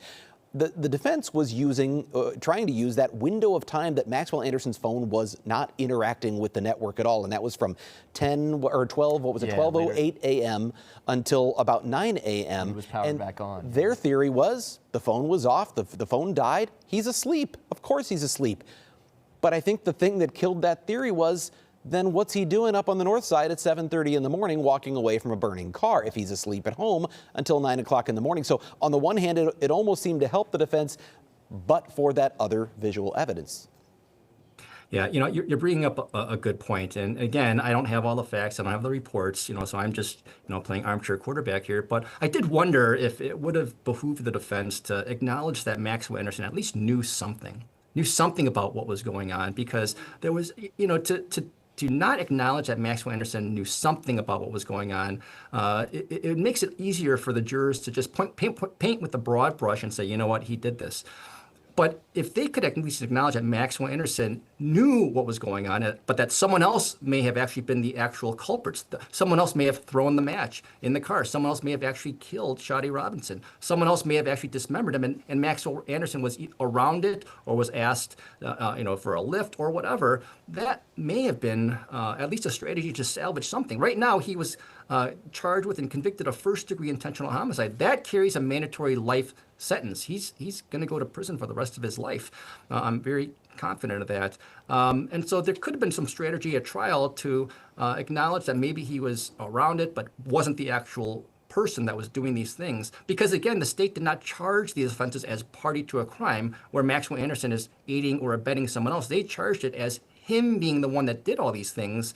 And so that was one avenue that I thought maybe the defense could have pursued. I was especially curious about that, Julius, given that the judge specifically noted the chance of a lesser charge, right? Reckless homicide instead of intentional homicide when they were doing the final discussions yesterday. Brian? Sort of gave an out for the jury in case they couldn't see that. Because I do think that's interesting that we still don't know what weapon was used to kill Sade Robinson. We still don't know exactly where it happened, though the state certainly raised that theory that it did happen there. But we don't have a clear picture of how and where she died and how and where she was dismembered. But I also think one thing I noticed and I'm sure you noticed and observed this watching the case, things we heard comments on our YouTube stream throughout the case were people saying he just doesn't show any emotion. Maxwell Anderson didn't show any emotion when the verdict was read. And I don't know, as a defense attorney, is the jury looking at that? Are they watching the defendant and seeing how they respond and reading into it? And maybe they should, maybe they shouldn't, but are they doing it? They're human. How important was his demeanor in this case?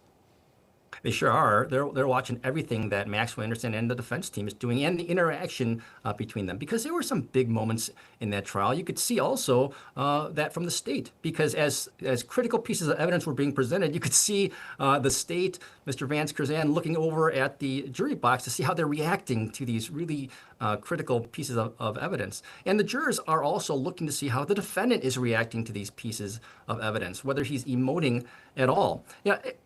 I don't think that Mr. Anderson maybe helped himself, by his affect during the course of the trial, but that could just be him. And it could just be the way he is. And there's nothing we can do to control that. There's nothing he can do to control that. It just is what it is. But that's certainly a factor that the jury is going to consider in terms of making their decision, but also wondering if this person is capable of doing what it is that the state is alleging that he's doing.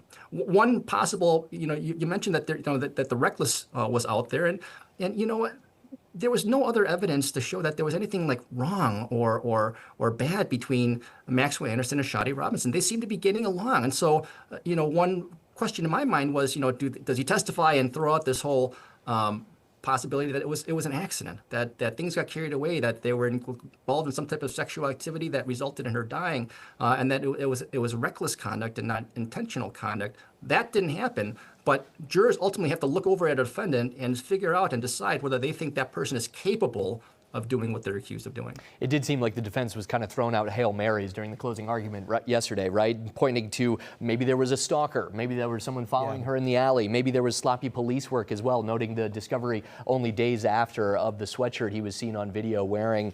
Julius, let me ask you this since we have you back here. Brian was discussing the chance of appeal. That is his right, of course, to appeal this if there's grounds to do that. And let me ask you about the kind of protection of the case from the judge. I know you guys have discussed this throughout the course of the trial, but what you thought of Judge Laura Crivello overseeing this, what she would allow or not allow from both sides over the course of these 8 days, 7 of them testimony.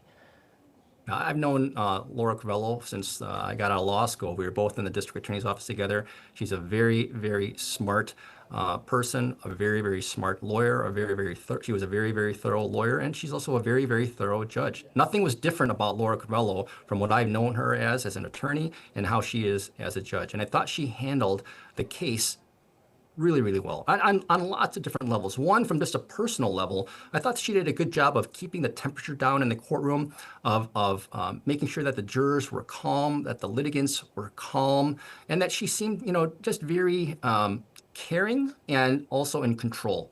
So that was one aspect that I thought she did a very, very good job of doing. But also, for us, legal nerds, and looking at her rulings and the way that she was deciding things, you could see that she was bending over backwards to be fair to both sides. Now, Laura Crivello, Judge Crivello, is a former prosecutor, so you think, oh, she's just going to rule for the state for all these things. But that's not the case. She didn't rule for the state in every particular motion and every particular issue. And her rulings, when she made them, were well-reasoned, well thought out. In fact, she oftentimes would put her reasoning out on the record while we're streaming or live on TV. And I thought that you could tell that she was really bending over backwards to make sure that if there were convictions in this case, and there are now, that conviction can stand. Because we've been in trial for 2 weeks now, and the Robinson family has been in there, and they've been going through all this, and it's got to be horrible to go through all this. And certainly no one wants to come back here and do it over again if we can at all avoid it. To the point of her demeanor, I thought this was interesting. Through our YouTube coverage, you can see the viewer comments. Yeah. She would often use the term lovely, or have a lovely day, have a lovely weekend. Our viewers started to pick up on that, and they started greeting each other each day on YouTube. Oh, lovely, or good to see you. Hope you had a lovely day. They're picking up on her demeanor, and I just thought that was an interesting tidbit on the side. But Laura Crivello, regardless of where she comes from as a former prosecutor, whatever the background is, one thing is judges don't want their rulings to be overturned. Right. So she was obviously going out of her way to try to protect the record to ensure there are minimal opportunities for appeal, right, Julius? Yeah, and so was the state. Brian, you and I had a conversation off the record where we were talking about that exact thing. Just because a judge may allow you to do something doesn't mean that you have to do it necessarily. So the judge gave the state a lot of latitude in terms of one of her evidentiary rulings to really go after Mr. Anderson's character, and not just character, his propensity for violence.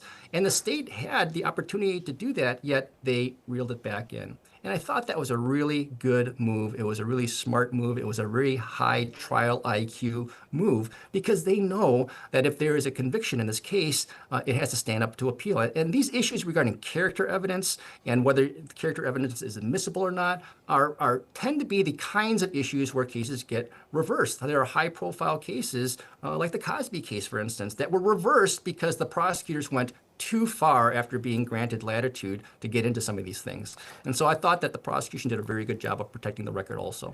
Let me ask you this, a little bit of a big picture question here, Julius, but we mentioned the wealth of digital data available now in 2025 and Absolutely. What we had, of course, from the incidents of 2024, this date and the following days. The DNA evidence seemed to come up time and time again, the lack thereof. Is that a bit of a shift that you've noticed just in general with criminal cases over the years, that just relying more and more on digital evidence, whereas everyone kind of expects from watching TV shows and movies there'll be DNA for anything like this? Yeah, I have. And you know why? I think it's because people, criminals are getting a little wiser to DNA evidence. You could see that there were attempts that were, made here, if you can read between the lines of the facts in this case, to cover up any trace of DNA evidence. If that means cleaning up with bleach afterwards, if that means burning things, knowing that there's a major crime scene with potential evidence and DNA evidence is going to be doused with water, and any DNA evidence will be washed away. People are becoming a little more wise to that, and even we saw a little of that in this case in terms of digital evidence. People are turning off their phones, and people are trying to put their phones in one place and then going and doing things in other locations because people are more aware that this stuff exists from things like this, from trials like this, from TV shows. So I think that is definitely coming into play here. I think that the DNA evidence may be actually a little bit easier to control if you want to be if you're a bad guy, but some of this digital evidence may be harder to control because, again, we are constantly being watched and monitored, whether we realize it consciously or subconsciously or not. And so that is what the state and law enforcement is leveraging these days to get evidence against people these days. If you are just joining us here as we approach the 10 o'clock hour, Maxwell Anderson was found guilty on all 4 counts, including first-degree intentional homicide in the death of Sade Robinson. We're expecting to hear from the district attorney as well as members of law enforcement around 11 o'clock. That's something we'll bring you live here on Fox 6 as well as online. We're also beginning to hear from supporters of Sade Robinson, family members, friends, and other supporters that were in the courtroom. And we do have, just to get you up to speed here, we'll get back to Julius Kim, our legal analyst, in just a moment. But if you missed the moment, we do have the exact moment just under an hour ago or so when the verdict was read in the courtroom. Let's listen in. As to count 1, the verdict reads, "We, the jury, find the defendant, Maxwell Anderson, guilty of first-degree intentional homicide as charged in count 1 of the information." As to count 2, we, the jury, find the defendant, Maxwell Anderson, guilty of mutilating a corpse as charged in count 2 of the information. As to count 3, we, the jury, find the defendant, Maxwell Anderson, guilty of arson of property other than a building as charged in count 3 of the information. As to count 4, we, the jury, find the defendant, Maxwell Anderson, guilty of hiding a corpse as charged in count 4 of the information. At this point, I will poll the jury. What that means is as follows. I'm going to have the first all 4 counts, all 4 guilty verdicts there for Maxwell Anderson. Of course, the most serious of them, first-degree intentional homicide. As you heard from Julius Kim, that is a mandatory life sentence. Maxwell Anderson will be sentenced on August 15th. You saw it there in that replay of the video. Almost no reaction. That's what I was himself. thinking. You just watch. Every word is being read. He doesn't mouth anything to himself. He doesn't hang his head in his hands. He doesn't grimace in any way.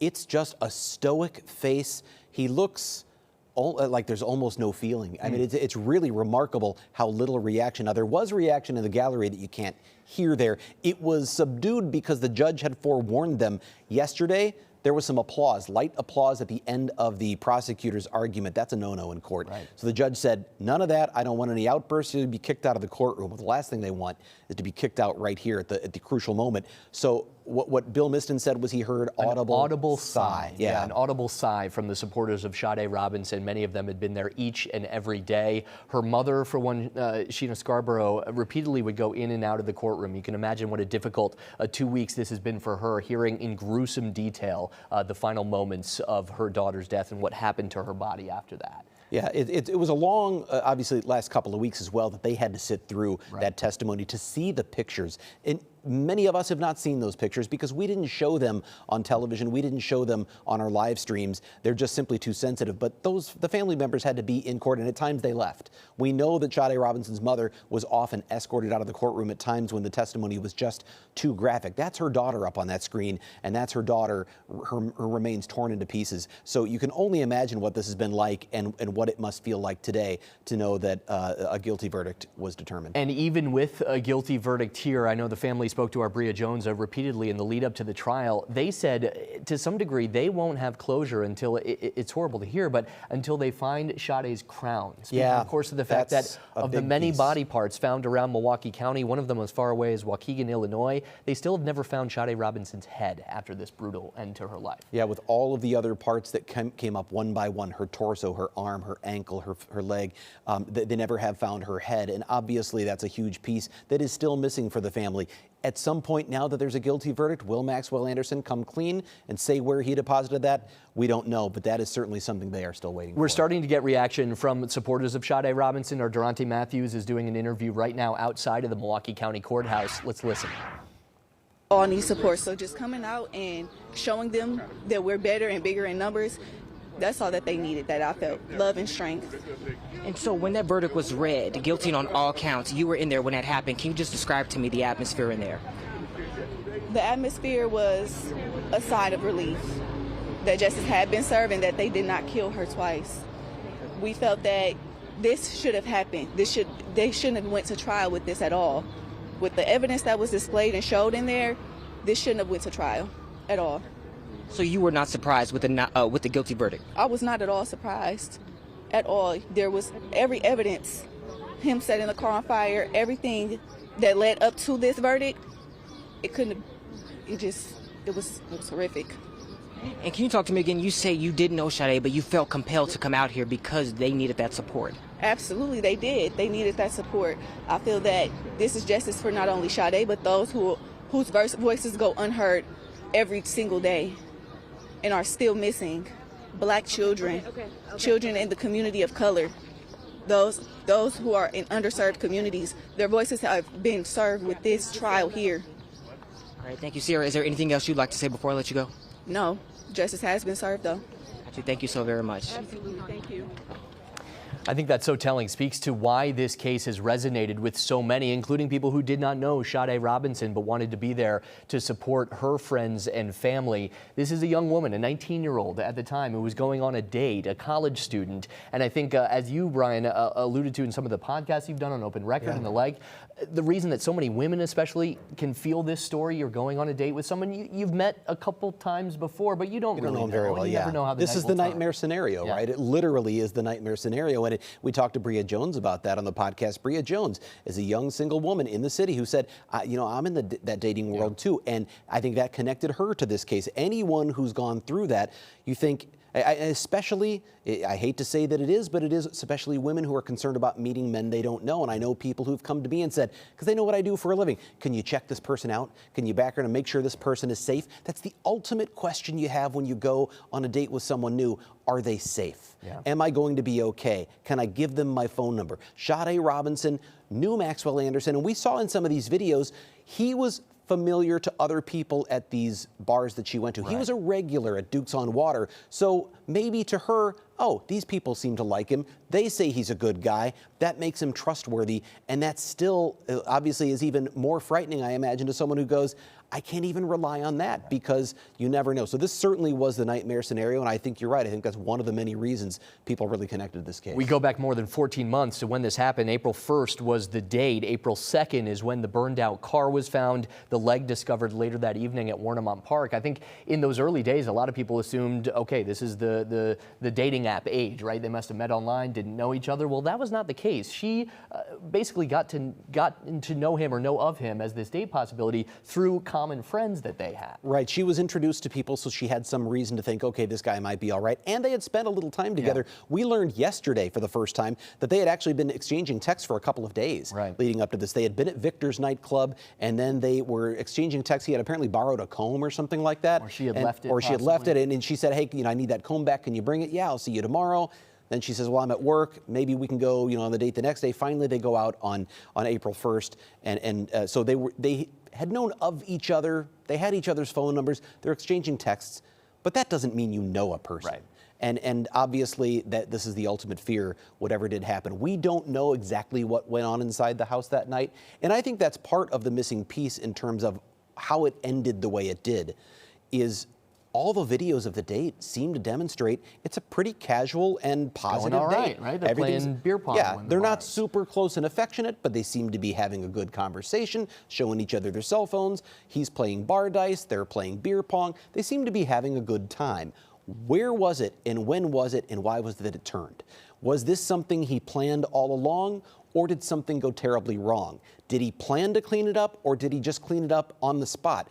What I've found really hard to reconcile is someone who could have planned something like this and done such a thorough job of cleaning up all the DNA, but then still had his cell phone in his pocket 3 days later when police arrest him, and it's got evidence of the photos on her couch, or on his couch. So he was sloppy in many ways, but in other ways he obviously cleaned the DNA off very successfully. You just wonder how those two things could be true at the same time. Let me ask you about two things that we did not hear in the trial. Of course, the jurors are only privy to the information shared during testimony that's on the record there in court. There was some discussion I know that you guys were having leading up to the trial about a possible confidential informant that never came to be. Maybe you can start with that, and then I have one other question. Yeah, we never did hear in this case from this confidential informant. There was a search warrant return, an affidavit in support of a search warrant that Brian, actually, sorry, I'm seeing out of the corner of my eye. Anthony Cotton, the defense attorney for Maxwell Anderson, speaking right now.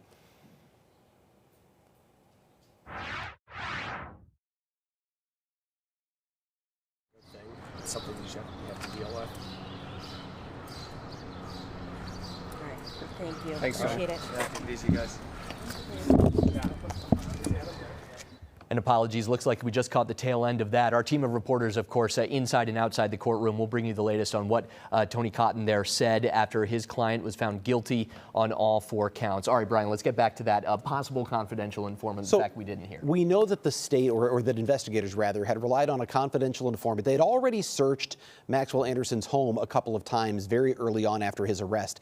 But then they got word from an unidentified, at least unidentified to us, confidential informant who said that he had been in Maxwell Anderson's home, been in his basement, and seen like tarps that were set up, and saw power tools and things like that around. And he said, I say he, this confidential informant, he or she, apparently told investigators that Maxwell Anderson knew Sade Robinson and planned to commit this homicide. Based on that statement, investigators got another search warrant. They went back in and there was a utility sink that was surrounded by these tarps. So they went and they pulled out pieces of piping underneath that utility sink, presumably to test that for DNA. Maybe he cleaned everything else up, but they found something in there. Well, they must not have, because we never heard anything more about it, and we never heard anything else from this confidential informant. I had wondered on our podcast, if someone heard him say this, why wouldn't you go to police? The guy's telling you I'm going to commit a murder. That seems like an outrageous thing to have not gone to police about. So what it may well turn out, and likely is the case, that this confidential informant was not credible, or that investigators ultimately deemed the statement wasn't credible. But it was credible enough at the time that they felt, let's go back in and get those pieces of PVC or whatever it was. We never heard about that in the trial. I suspect they found nothing. A few things, if you're watching along with us here after the guilty verdicts were read in the Maxwell Anderson trial. We are still waiting to hear from Sade Robinson's family. We just heard that they may be speaking soon. Of course, as soon as that happens, we will bring you that live here on Fox 6. Tony Cotton, we just saw, spoke to some reporters. Our Durante Matthews is standing by trying to get an interview with him. But first and foremost, the people we want to hear from are Sade Robinson's family. When that happens, and could be momentarily, we will take that live for you here on Fox 6. The other people that we did not hear when it comes to witness testimony, we heard them on video, was the burning a car. And actually, we're going to pause this discussion. We've got Durante. Well. He does have Tony Cotton now. Durante Matthews is back with Tony Cotton, the defense attorney. Trial just wrapped up. Maxwell Anderson guilty on all counts. Can you just talk to me about what's going on in your head right now? Quite a bit. I just saw Max in the jail. Obviously, he's hanging in there. It was a tough case. It's been a long 2 weeks. I mean, there's been a lot of side issues that came up. There were innumerable things that developed during the trial and problems that came up outside of court. So I'm looking forward to getting my mind off of it for a little bit. So you said you recently spoke with Max. What exactly did he say to you? He's wanted to know about the sentencing process and what that looks like, and I explained it to him. Okay, and you said there were a lot of problems that occurred outside of the courtroom. Can you just talk to me about that? Well, sure. I mean, there were threats that were made against me over and over and over, and for the job that I was doing, and we worked hard to give our client a good defense and did everything we could. And can you just talk to us about you taking on that job of being Maxwell Anderson's defense attorney? Sure.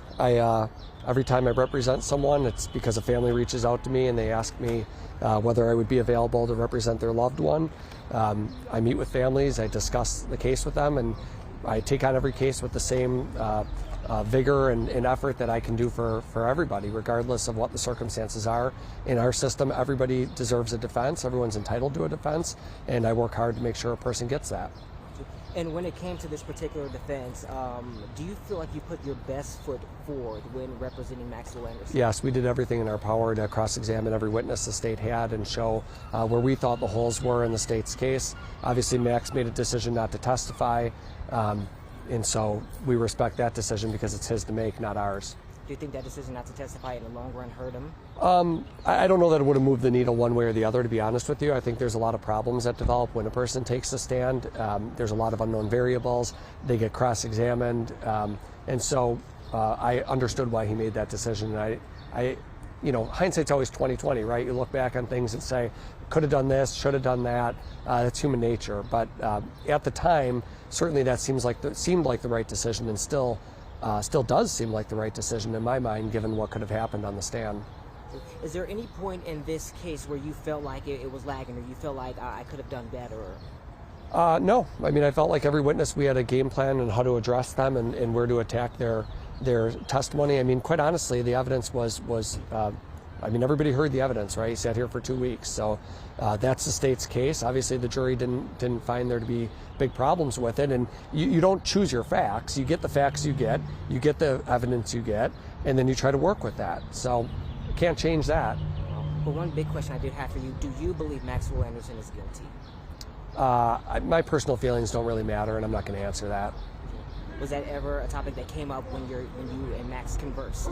No, we don't really focus on. I mean, our conversations are obviously private. So regardless of what we talk about, I can't get into that. Gotcha. So what is next for you in this particular case, you and Max? We'll sentencing in August, so we'll be here with him in August to try to get him through that process, and then we'll turn the matter over to an appeal lawyer. And that's kind of what I wanted to go into, those plans of appeal. Can you just talk to me about that? I don't do appeals, so I do some appeals, but it's not my bread and butter. It's not the focus of my practice. So we'll have a different lawyer that'll evaluate everything. So after this, you said you're just looking forward to just getting this out of your head. Can you talk to me about the toll this has taken on you? I mean, it's took a toll on everybody, right? I mean, I think it's everybody who's involved in this process. It takes a toll on. I don't think that the toll it took on me is any greater than anybody else who's had to work on this case, from law enforcement to certainly the victim's family. It took the biggest toll on. So I don't think my gripes probably pale in comparison to what they've been through. What do you think the key piece of evidence was for the state in this case? I think there were a number of key pieces of evidence, but I mean, that'd be a better question to ask the prosecutor than me. Although I imagine you're probably not their favorite person right now, but have you been in contact with Sade's family at all? No. But I told them in opening that my heart goes out to them, and it does. I mean, we have a job to do to defend our client to the best of our abilities, but I'm not inhuman. It's horrendous, right? I mean, it's horrendous what happened to Sade. I think everybody agrees on that, regardless of where you fall in this case. And so it wouldn't be appropriate for me to reach out to them, but obviously my heart goes out to them. One thing I do want to ask about the witness that was brought, the tenant that stayed at Maxwell Anderson's duplex. We, as viewers, expected that to be a great witness for you guys, the defense, because he actually lived there. Did that go the way you planned? Yeah, I thought he was a great witness for us. He didn't hear anything. There was no commotion, no struggle. So it was basically what I expected it to be. The jury didn't find that to be particularly persuasive or impactful, though. What do you think your strongest point was in this case? I don't know. I mean, you have to look at each individual witness and identify flaws with what they did. I mean, I thought there was a lack of DNA. I thought there was a huge point, a lack of being able to say how she died. You know, what were the circumstances? How was it intentional? What did Max, if it was intentional, what was the means by which he did it? How did he do it? Where did he do it? And to me, there's just those unanswered questions. Obviously, the jury didn't see it that way, and maybe that's too much. Maybe that's too much putting my lawyer hat on and just saying, you're supposed to look at it as the letter of the law, but you are. And there's, in my mind, doubts about how the heck it happened. The state throws out theories: was she was strangled, she was stabbed, or some other means, but we don't know. And I don't know how you can get from, innocence to guilt unless you've got that sort of smoking gun evidence that says this is how it happened. And the medical examiner doesn't know. And since there was not that quote-unquote smoking gun, did you expect a guilty verdict today? My expectation was, I could see the jury convicting on some of these counts based on, if you look at it individually and look at each count, I could understand that. I thought in the intentional homicide there were glaring holes in the state's case. Obviously, I was wrong. Jury didn't see it that way. That's what juries are for. It's their job to look at it and tell the defense lawyer if he's full of shit. I don't know. They make the decision. Well, I appreciate you so very much. Thank you for speaking, man. Oh yeah, I got your mic on too. And apologies for that choice word at the end. I don't know that Tony Cotton knew he was live on the air. No, I'm not sure. So but honestly, credit to him for doing that interview with us after a losing effort, as it turns out, on his side. And when it comes to it, Maxwell Anderson is the person who is guilty of intentional homicide. He mentioned at the top there the threats that Anthony Cotton has received. He is a member of the criminal justice system as well, an important one. As the defense attorney, everyone is entitled their right to a defense. Well, we know that Tony Cotton's a capable attorney. He actually represented Morgan Geyser in the Slender Man case and ultimately secured her freedom more recently from a mental health institution. So he is well known, and he said it right there. He said, a family comes to me and says, can you represent me? He's going to give the best defense he can. He says he did. In the end, it turned into a guilty verdict anyway. Our Bria Jones has been following this almost since the beginning, since the death of Sade Robinson in April of 2024. She has gotten quite close with the Robinson family, Sheena Scarborough and others as well, and joins us outside of the Milwaukee County Courthouse now. Bria, I know you've been staying close to friends, family, and supporters in the hallways of the courthouse, and now we are awaiting their first word after Maxwell Anderson was found guilty in Sade Robinson's death. What have you seen and heard so far inside the courthouse? Well, Carl, as soon as I got the phone call, I rushed right over here to the public safety building. This is something that Sade Robinson's family, they have been waiting for this since April of last year. I was able to text with her mother. She told me yesterday, Sheena Scarborough, Sade Robinson's mother told me that she would not be speaking until a verdict has been reached. And now that we know that Maxwell Anderson has been found guilty on all counts, we are awaiting that moment for Sheena Scarborough as well as the rest of Sade Robinson's family to come out here and speak to members of the media. I'm told from Sheena Scarborough, she told me about 5 to 10 minutes ago that she is getting ready. We know that they are about to come out. I did ask the DA's office for just a 2-minute warning so I can give you all a heads up about when we could expect to finally hear from Sade Robinson's family. But again, this is the moment that her mother, her father, her sister, her grandmother, her uncle, they have all been waiting for this. Her dad flew in for the trial from Florida. He's been here every single day. Her mother missed one day because this has been such a emotional, overwhelming feeling for her. She told me she just needed a day. So again, we are waiting to hear from Sheena Scarborough as well as Carlos Robinson and the rest of the Robinson family as we now have a verdict. Again, Maxwell Anderson found guilty on all counts. Let me ask you about Sheena Scarborough specifically, because I think she is the person we're waiting to hear from. It was her daughter, her baby, taken from her more than 14 months ago now. And I know in some of your reporting, Bria, you've spoken to how this has physically affected her over the months, having to go through this, see such gruesome images of her daughter's body scattered around Milwaukee County, while she is also trying to keep Sade's memory alive and use this horrific event to help and save other young women like Sade. What have you been most impressed by when it comes to Sheena Scarborough over this long period? I think the thing, and it's kind of interesting when I think about it, but over the last year and a half, we built this relationship. It could be 1 o'clock in the morning, and I know that, hey, maybe Sheena is going to send me a picture or a video of Sade Robinson, because that's just kind of the rapport and the relationship that we have built over the last year and a half. But again, we have Sheena Scarborough, just a really strong individual here in the courtroom. Any of the reporters who've been here, they can tell you that she's been needing assistance getting in and out of the courtroom because her mobility has taken a hit since her daughter was tragically killed last April. So again, we have Sade Robinson's mother, her father. They've been inside of this courtroom, and they told me the most painful ordeal in all of this was they were preparing for the trial to take place in December. So they were getting ready for a trial to happen in December. It was delayed, and here we are now in June, and they're having to relive this tragedy all over again, something that they live with on a daily basis. So we're just currently out here waiting for them. Carl, I know you asked me about the Sade's Voice Foundation. That's something that Sheena Scarborough has started, as long as other supporters of Sade Robinson, for missing and endangered Black women. This is an organization that they want to put a lot of effort and energy into making sure that something like this just never happens again. You know, Bria, go back to the beginning of all of this when this was first discovered, and you look at the support that Sade Robinson got from the beginning, not just support for her family, but in actually going out and doing investigation. I mean, you had community members that were finding pieces of evidence that police missed, like the blanket that was found in the park there at 31st and Galena. It really says something about the rally of support behind Robinson and her family.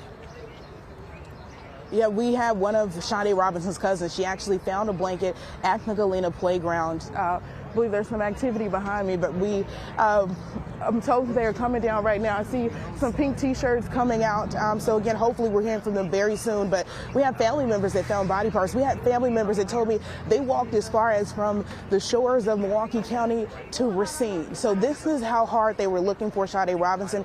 And sadly, we know at this point they are still searching for pieces of her.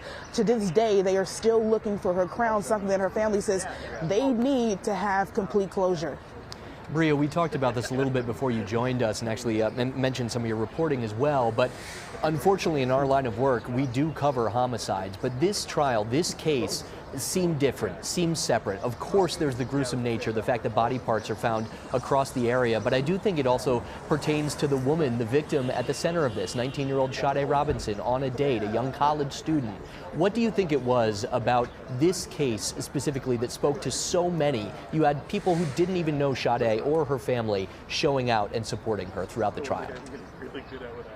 You know, Carl, I received a Facebook message just a few days ago from a woman in the community. She said that Sade Robinson is like the daughter of Milwaukee County. That's why so many people are invested. That's why so many people care about this story, because so many people can relate to being a young woman looking for love. So many people have children, they have daughters, they have nieces.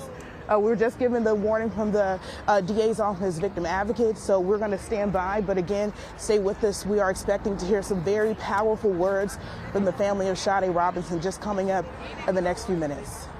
Well said, Bria Jones. Yeah, we'll let you get in place because this is the moment, certainly since the verdicts were read, that we wanted to make sure we bring to you here on Fox 6. We're a little bit ahead of time, ahead of 10:30 here, but we want to get you up to speed. Maxwell Anderson found guilty just after 9 o'clock. We started to hear that there was a flurry of activity in the courtroom. This was a quick deliberation. Less than an hour total. There was about 15 to 20 minutes of deliberation to end the day yesterday for the jury, and less than half an hour or so today before they had their verdict. Yeah, it was a surprise yesterday when the judge said she's going to have the jury start deliberations at 4:40 because she'd been cutting off testimony at 4:30, 4:40 every day anyway. I think she just wanted to get them in the room, get assembled, maybe pick a jury foreman so that they could hit the ground running today. And when they did, it did not take long. I was curious too because you would just hear those closing arguments. There's the power of those speeches, the emotion behind the story, whether she wanted them to process that in the moment, even just for a little bit before they came back to the full deliberations today. Absolutely. Again, once we heard that there was a verdict, I mean, I was sitting in my office. I had a clean feed of what was coming from the courtroom where the clock was on the wall. We've been watching it throughout the week. I heard two tones right about 9 o'clock. That was a signal that a verdict was in, and sure enough, it was just like that. Once that happened, I think we knew where this was headed. It meant a guilty verdict. And there you see Sade Robinson's family and friends, supporters, making their way down the safety building steps, and very soon we're going to hear from them for the first time since this verdict. Wearing the color pink that has become Sade's color, and cheers from the onlookers there. Sade Robinson's mother being helped down the steps. Let's take a moment just to soak this in before their remarks begin.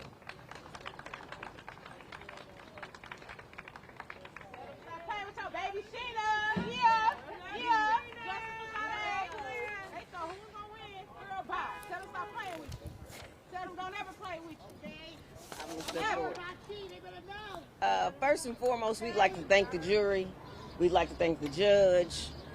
We'd like to thank the community for stepping forward and helping us locate her remains. We'd like to thank them for having patience with the family and for their support. It has been a long year.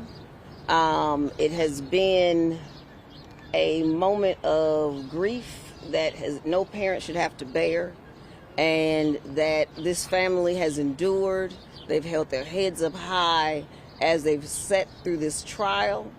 There were moments of weakness, there were moments of anger, there were moments of frustration, and throughout all of that, they were victorious in seeking justice. That was the most important thing to them, and we are appreciative to this community for supporting them in that. And as we move forward, we will be seeking legislation to help prevent this type from happening in the future, to support women who are sex trafficked, who are kidnapped, who are put in positions where they are vulnerable, and where the system right now does not put forth enough effort to seek and find them before it gets to the point that they are missing. We want a situation where when someone steps forward and says that someone is missing, immediate actions are able to be taken. We want a better system for communicating and for women knowing how to communicate when they feel like someone's missing, and what the next step is for someone to do. That's something that should be taught to students, for them to be aware of how to react when they see a friend in trouble. I know that we would not have gotten to this point if it wasn't for the young women who saw the car on fire, stepping forward and saying something and calling attention to what they saw. It took a village for this to happen, and for this person to be caught for this crime, and for Maxwell Anderson to be convicted. It was many people who came forward and took those steps, but we also need to know how to take those steps. What actions should be taken when you see evidence? How do you collect evidence? What evidence should be collected and how to preserve it? Those are things that we are not taught that are necessary for our judicial system to function properly. And I believe we have Representative Stubbs here. So she's somewhere over here. Here she is. Yeah. She is helping to support this family and bringing forth that type of legislation and drafting those types of bills. She's been being instrumental in this community for seeking information from victims, from witnesses, on how she can support what that bill should say. So if you have that type of information, if you have anything that you want to provide to her office, please do so. To me, the more voices that are heard, the more experts that can provide information, including psychologists, therapists, victim witness representatives, politicians, as well as litigators on both sides, defense attorneys and prosecutors alike. That information being brought forward to be put into a bill that can be concise, that can be proactive, that's important to this family at this point. We are going to be moving forward with our civil litigation case now that this has been resolved, and it will move forward quite rapidly once the sentencing has occurred.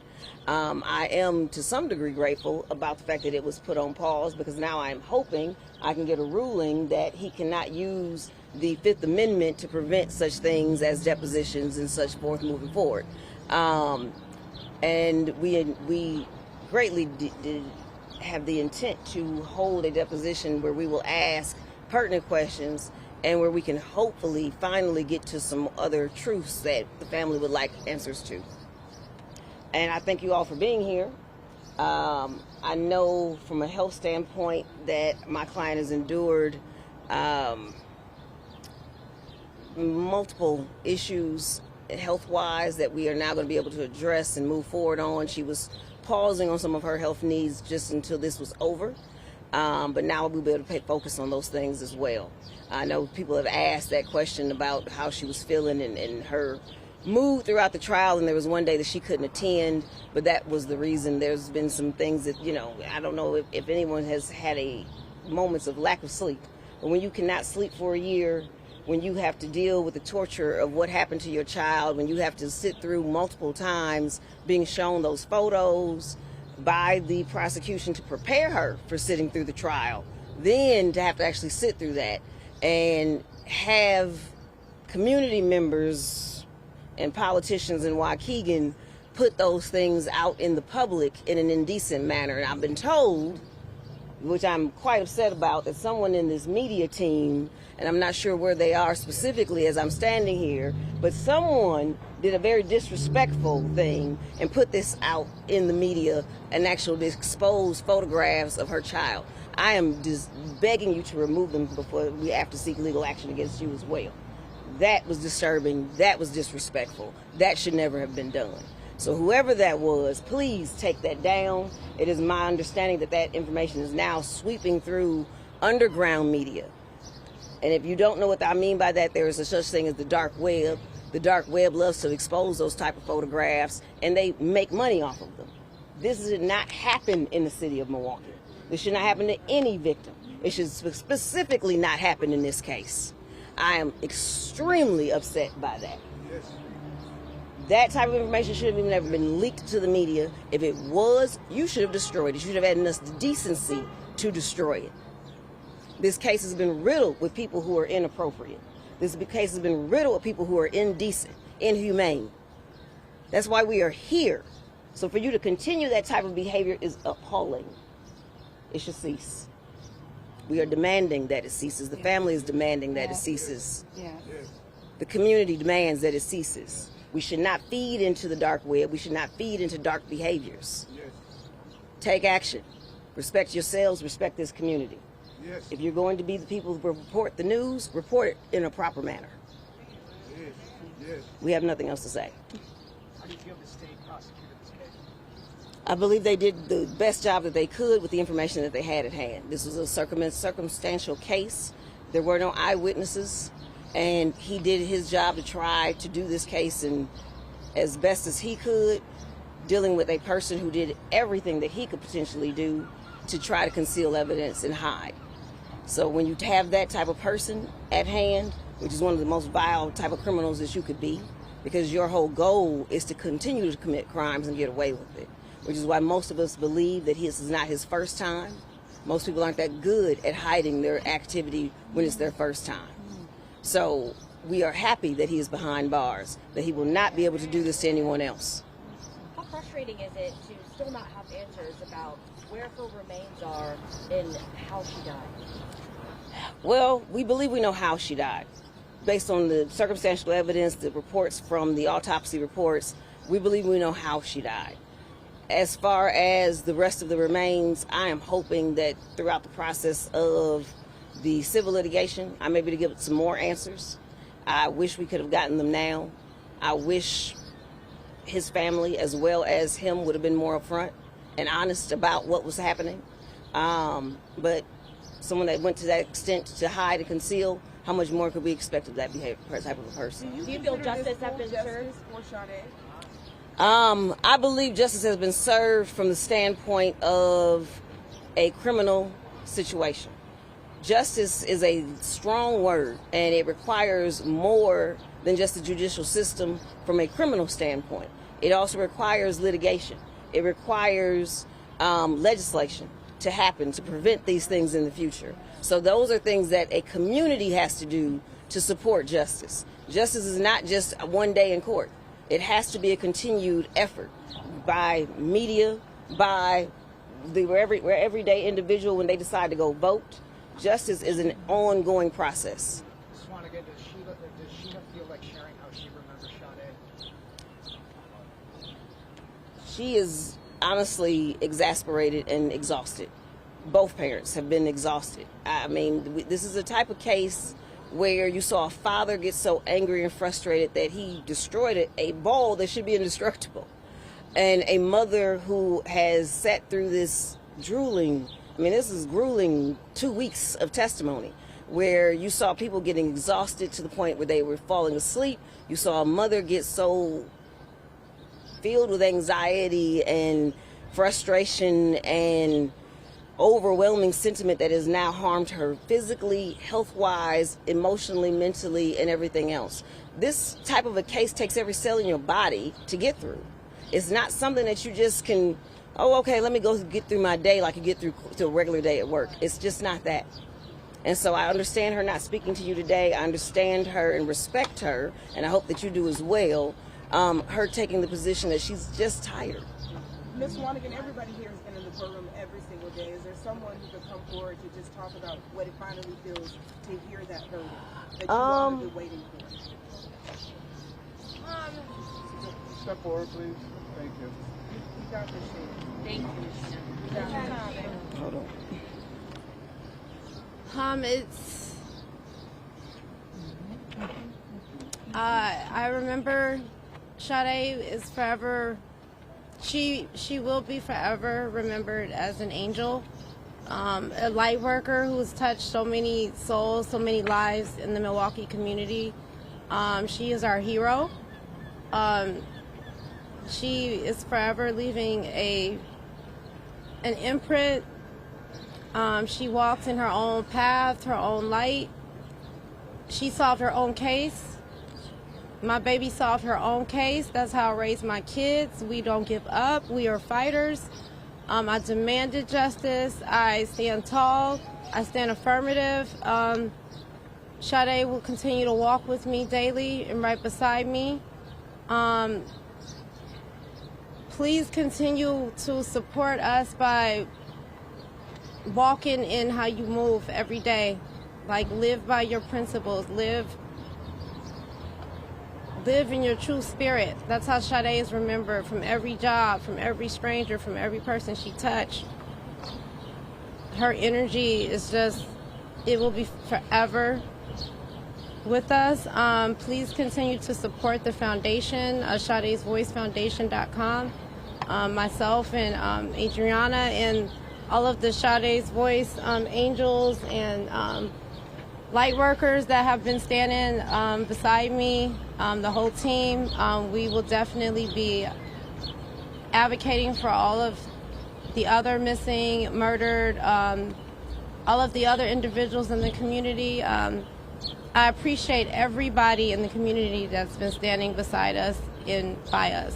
I know that there's a lot of other crime victim families in the community that have been outreaching me, and I had to, I have to take it one step at a time. I had to get my baby's justice first before I can be able to help maneuver and support any other crime victim families. But that's definitely going to be our mission. That's how I'm going to carry on Sade's, her voice. Definitely. I'll be working with Representative Sheila Stubbs. Thank you so much for being here. We're pushing for the Missing and Murder Task Force. It's mandatory. The state definitely needs it for our BIPOC women, for all women. And just allow us time to just kind of grieve. I haven't really had a day to grieve since April of last year. Me and Adriana have been nonstop all day, every day. We my mom, my family, all of us, we don't give up. So that's what I can say about Sade. Go hard for your kids. If anybody has learned anything from this situation, please talk to your kids. Please communicate. It takes a village. See something, say something. And we'll be working to do many things. Just continue to follow us and support us. And my mission is for crime victim families. Ms. Sheena, are you able to finally have some relief tonight after fighting so hard for justice, knowing that this man who murdered your baby is going to be spending decades in jail? It's definitely, it's a weight. It's such a heavy weight. It's never going to be the same. Even for Adriana, like my mom, that's our best friend. That's my baby. That's my angel. And there's no such thing as justice. Like, we don't have her, but we all, please understand how you treat people and how you put out energy and how you recycle it into the community, because I guess that's what keeps me knowing that it was the relationship that I had with my daughter, and it's nothing but positive energy, and the goals and the things that she was able to accomplish in her 19 years is just so phenomenal. And I have that peace in my heart knowing that I did the best possible job as a mother, and I will forever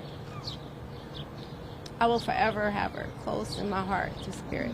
Sheena, do you have any words for Maxwell Anderson? No. What's your favorite childhood memory of Sade? Everything. Her smile, just her light. She carried an aura, like the glow, the same aura that she FaceTimed me the Monday before she was taken. That same aura, angelic aura, that is literally a glow. Like, Sade carried that glow from birth, and it's just her energy. Her energy. There's so many memories. There's so many memories. And throughout all of this, like throughout the grief and everything, Sade continues to talk to me, to guide me. And her mission is still wanting to help others. How does it feel to have the verdict but still not to have her crown? I know that's something we've talked about over and over again. It's the most agonizing, painful thing, Bria. Like this, me and her dad, I just don't see how a demonic type energy can have no remorse and sit there and, you know, how their family can support them and literally sit there and cover up and support the things that they were aware of that their son did. So karma's a bitch. And, you know, I will continue to fight to get her continued justice and for all of the other missing and murdered. Thank you. Thank you.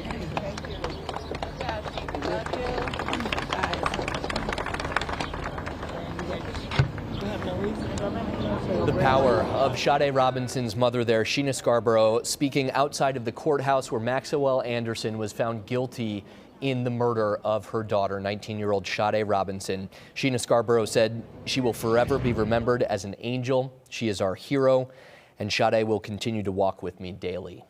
Think about this, too. She said this in part of her remarks at the end. She has not had a day to grieve, she says, for more than 14 months since her daughter first went on that date, April 1st, and her body parts were found dead the following day, April 2nd. Has not had a day to grieve her daughter's death because of the work she and other supporters have done trying to find the remains of Sade Robinson, trying to keep the focus on her throughout this process and the lengthy pretrial process that was delayed as well, a series of months from December to now into May, and the verdict read here in June. I thought it was interesting, the family attorney, Verona Swanigan, there was very clear in saying this is just one step. This is not the end. This is not the one day in court is not the end of all of this. In fact, she pointed to criminal court being only one venue for justice. When somebody asked, is this justice? She said there is litigation, and that means civil litigation, which is ongoing, and there is legislation, and she made some reference to some thoughts there. But with regard to the litigation, there are two lawsuits filed by the estate of Sade Robinson and by Sheena Scarborough, Sade Robinson's mother, and one of them was an amended complaint was filed on April 1st of this year. That was the one-year anniversary of her daughter's death. That amended complaint. It was originally a lawsuit filed against Twisted Fisherman and Dukes on Water. They are still officially both in the case caption, but if you look at the actual factual allegations in the amended complaint, they all point to things that occurred at Twisted Fisherman, and that was that Sade Robinson, who is 19 years old, the allegations are in that lawsuit that they knew she was underage, they knew she was 19, or did not do their due diligence to determine her age, and served her multiple alcoholic beverages. We saw that in the testimony in this case. What we didn't necessarily see, but what they say in the lawsuit, they have witnesses who will attest that she showed signs of significant intoxication, that she was slurring her words. I know during the testimony in this case, prosecutors actually said the opposite, that she seemed to have her wits about her, that she didn't seem to be heavily intoxicated. But the lawsuit says that she was, and it is looking to hold Twisted Fisherman accountable. Again, Dukes on Water is named in that lawsuit, but it appears in the latest amended complaint. The factual allegations. Maxwell Anderson as well named in that as well. That's the other lawsuit. Yes. Maxwell Anderson in a separate lawsuit is a defendant, and you know how they might be able to. They can certainly try to hold him civilly liable for what happened in the criminal case. What kind of collection efforts they might be able to make beyond that, I don't know if they can go to the family to try to collect that or not. What assets he may have. We have Julius Kim standing by, our legal analyst. But first, you mentioned the legislation as well. We did see Representative Sheila Stubbs there, actually holding on to Sade Robinson's mother, Sheena Scarborough. She has proposed a task force, tried to make it part of Governor Tony Evers' budget. It remains to be seen whether it will see its way through. A task force specifically focused on missing and murdered black women in the state of Wisconsin. That has been a chief point that Sade Robinson's mother has tried to focus on. her child may be gone, but she's trying to protect others in similar situations. I want to point out something else we heard, because we heard the family attorney, who was still very upset. She was very clear how upset she was that some member of the media, we don't know who, leaked or put out a fully unedited photo of Sade Robinson. I presume they're talking about the one on the couch, or the ones on the couch.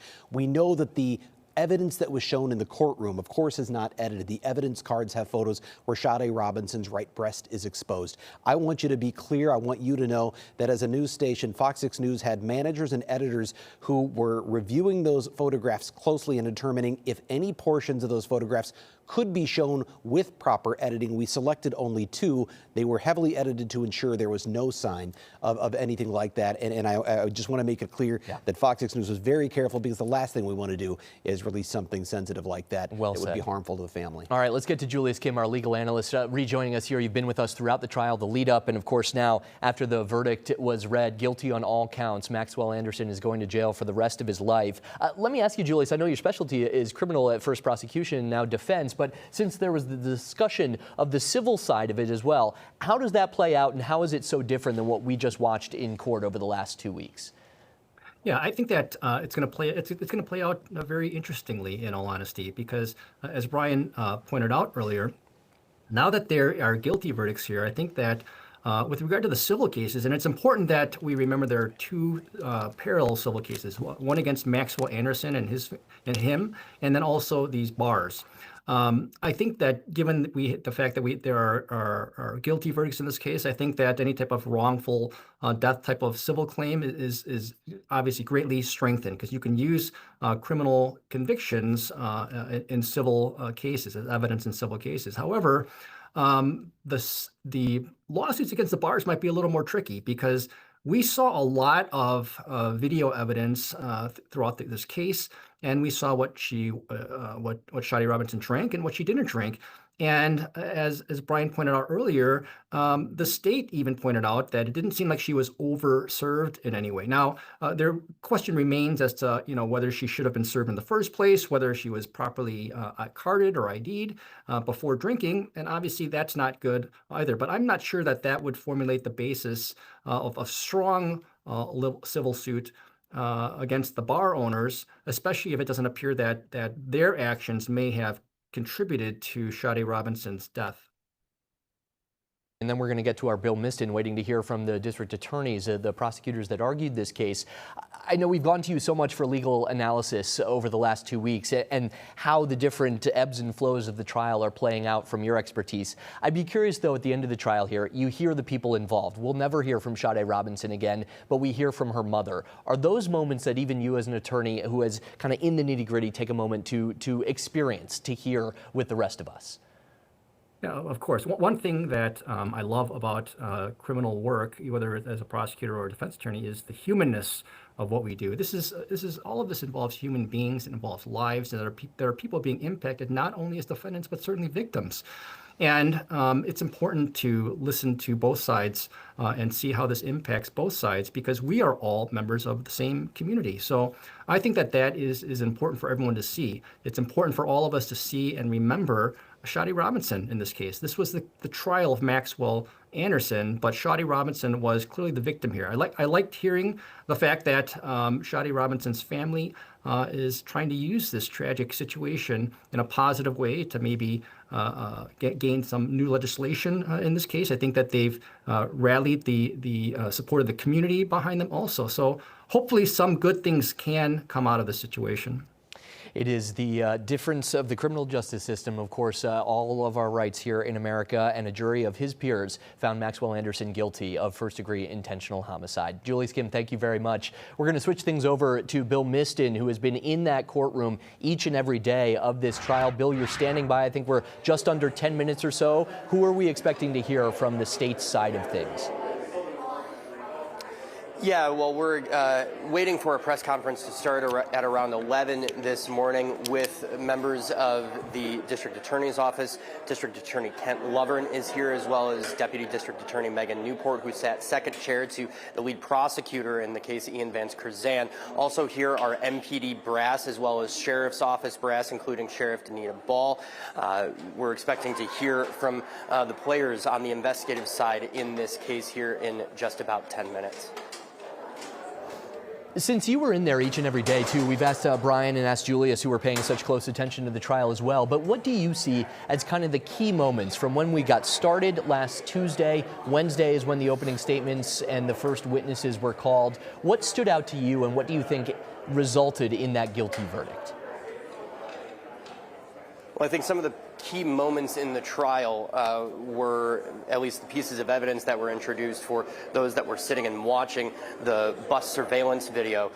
Maybe not necessarily the surveillance video, while important, of showing a person walking away from where Sade Robinson's car was found burning, but the video of Maxwell Anderson getting on a bus just 5 blocks away at 35th and Lisbon and then taking that bus back to his South Side home. Video evidence showing Anderson walking back to his home up an alley wearing that same style hooded jacket, that jacket that was later found in a trash can. So I think that sequence of events and evidence was important. I think also important was, Brian and Julius had talked about this earlier, was the testimony that was on the stand yesterday on the last day of the state's case in chief of the ex-girlfriend of Maxwell Anderson, who said she has been to Warnemont Park, even though she didn't know the name of it. She has been to Warnemont Park and that specific beach where Sade Robinson's leg was later found. Also the testimony from a sheriff's office detective of what was found on Maxwell Anderson's phone, or what wasn't, or modified, that images were on that phone, and then a state crime lab analyst detailing that those images were deleted in the period of time from when after Robinson arrived at Anderson's home, and when prosecutors believe that Robinson was incapacitated or killed at some point. Then also the crime lab analyst's testimony about the phone, Maxwell Anderson's phone, being at his home and then eventually dying because of a lack of power. It wasn't plugged in, and kind of tying that together, we had talked about that video surveillance of Anderson coming back to his home, wearing that same jacket, walking up the alley. A question was asked.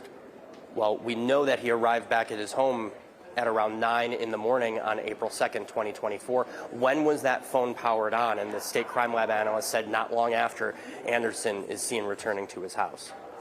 Bill, I wonder, you've been in the courtroom the entire trial, so you've been able to see the jurors' faces. You've been able to hear what people in the gallery are saying. And I know that throughout the trial there were times where it was moving slowly. The evidence that was being presented was methodical. The lights were off in the courtroom. There was one time I remember the judge saying after the jury had been excused that she saw one juror closing his eyes. I wonder, and I had people coming up to me saying at a certain point in the week, this week, saying, I think this guy's going to get off the hook. I don't think he's going to be convicted. Were you noticing, first of all, at any point where it looked like the jurors were the state was starting to lose them? And were there people making comments like, I think they're losing this case? Did you hear any of that? Obviously, things ramped up and changed, and ultimately they got the guilty verdicts. But what was that like in terms of what you were observing from the jury and what people were saying in the gallery?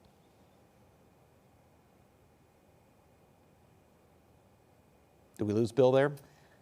It appears that our feed with Bill has frozen. So a great question that we hopefully will get answered from Bill Vincent. I asked such a hard question. Yeah. No, but we did hear that, and I think it was interesting because there was a point in the trial where whether or not the state was losing the case, they were losing the jury's interest. But clearly there was a strategy to come back strong, and they did yesterday. I mean, yesterday really seemed like they had held their, as Julius Kim likes to put it, their ace in the hole, which was the couch photos, but also that witness, the ex-girlfriend. I was thinking just that as Bill was answering that question. So much of the trial, so much of the testimony was digital data, video files, tracking a car around the area, but they end with the human element, the ex-girlfriend who can point to that specific location, and then the pictures of Sade Robinson on that distinct couch, they called it, bringing it back to the victim at the center of this as well. It is 10:56 here. We are awaiting where Bill Miston is right now. The Deputy District Attorney, as well as members of law enforcement. I understand that Sheila Stubbs, Representative Sheila Stubbs, is standing by right now doing an interview with us. Let's listen in live. here to support you. And so it took a year to build a relationship that you see now that we embrace each other. I can call her in the middle of the night. She calls me. I'm here fighting, and I shared with her the legislation I introduced 3 years ago, Missing and Murdered African American Women and Girls Task Force. And I began to share with her the purpose of the task force, that Wisconsin had the highest missing amount of women and girls in the nation between 2019 and 2020. And I said, there's 90,333 missing black women and girls in the nation. Do you know 5 black women a day are killed? And she said, what? And I said, yes. This task force is going to get us the data that we need. We're going to, something's happening with reporting with different agencies. And I began to share that with Mrs. Scarborough, and she said, I'm going to support you. Whatever I could do to be supportive to you, Representative Stubbs, I'm going to do that. But most importantly, we need the state to pass this legislation. We couldn't save Sade, but we have a chance to save somebody else. And that's what I stand here on today. And with this verdict, I stand here with the family, and it was the right verdict, and I'm going to be back with the family again at sentencing. And I think this is a great day for the Scarborough family. And I think more importantly, Ms. Scarborough can begin to rest. Mr. Carlos can begin to rest. They haven't had a chance to really sleep. This has been a lot. You know, it's very traumatic. And the one thing I can say as a representative, I write legislation. I write law. And I want to make sure the one thing I can get done this session is to get this task force passed into law. I want to thank you. I want to thank your news channel and all the reporters, because we know from statistics the media is 4 times less likely to cover this case or to cover any cases regarding missing and murdered African American women and girls, and you all have done a phenomenal job. So thank you for taking the time to share that with me. Thank you, Sheila. And I do have one question. With this verdict, this victory for Sade's family, do you think that's going to help with this task force that you're trying to introduce again? You said the 3rd time. Absolutely. I can't wait to get back to the Capitol today and to do the social media and to reach out to my colleagues and say, we have to. This is no longer cases pending. There's a verdict now. We still have justice to do for Sade. You heard Ms. Scarborough. No one could have said it better than her, to write the legislation, and the attorney to write the legislation, to continue to do the work that needs to be done to keep Sade's memories out there, and to make sure that we vote in the right people. There's so much we can do that includes the word of justice. But I hope you will join me in our state capitol when I can stand up and say that we just passed this missing and murdered legislation across the state. The work continues for Representative Sheila Stubbs there, but we just saw that Sade Robinson's mother, Sheena Scarborough, is speaking to the media once again. We want to bring that to you live right now. Like, nobody can. Yeah, definitely. I mean, I have ongoing therapy. I was able to find a good fit with the therapist. Then I also, I've engaged with other moms who walk similar to me. I definitely, if you're not open to doing individual therapy, try to find some type of support group, or, you know, you got to find something to have an outlet. Holding everything in, you will definitely, it is very, very challenging having to sit through 2 weeks of seeing my beautiful angel, how she was done. I asked your mom the same question, but what went through your body when that verdict was read? It was. It was Sade. Oh, thank you. Please help me, like, Mom. What went through your body when the verdict was read? It was long overdue, Bria. Long overdue. It shouldn't even have taken this process. There's a lot of systemic glitches and things. I'm very respectful for the team that we did have. Ian did a phenomenal job, and his partner. I'm very grateful, thankful to them. Sarah, the crime victims. As Sade Robinson's mom compliments the work of the district attorneys there, let's take you to the district attorneys, the prosecutors that won this trial against Maxwell Anderson. They are just stepping to the podium.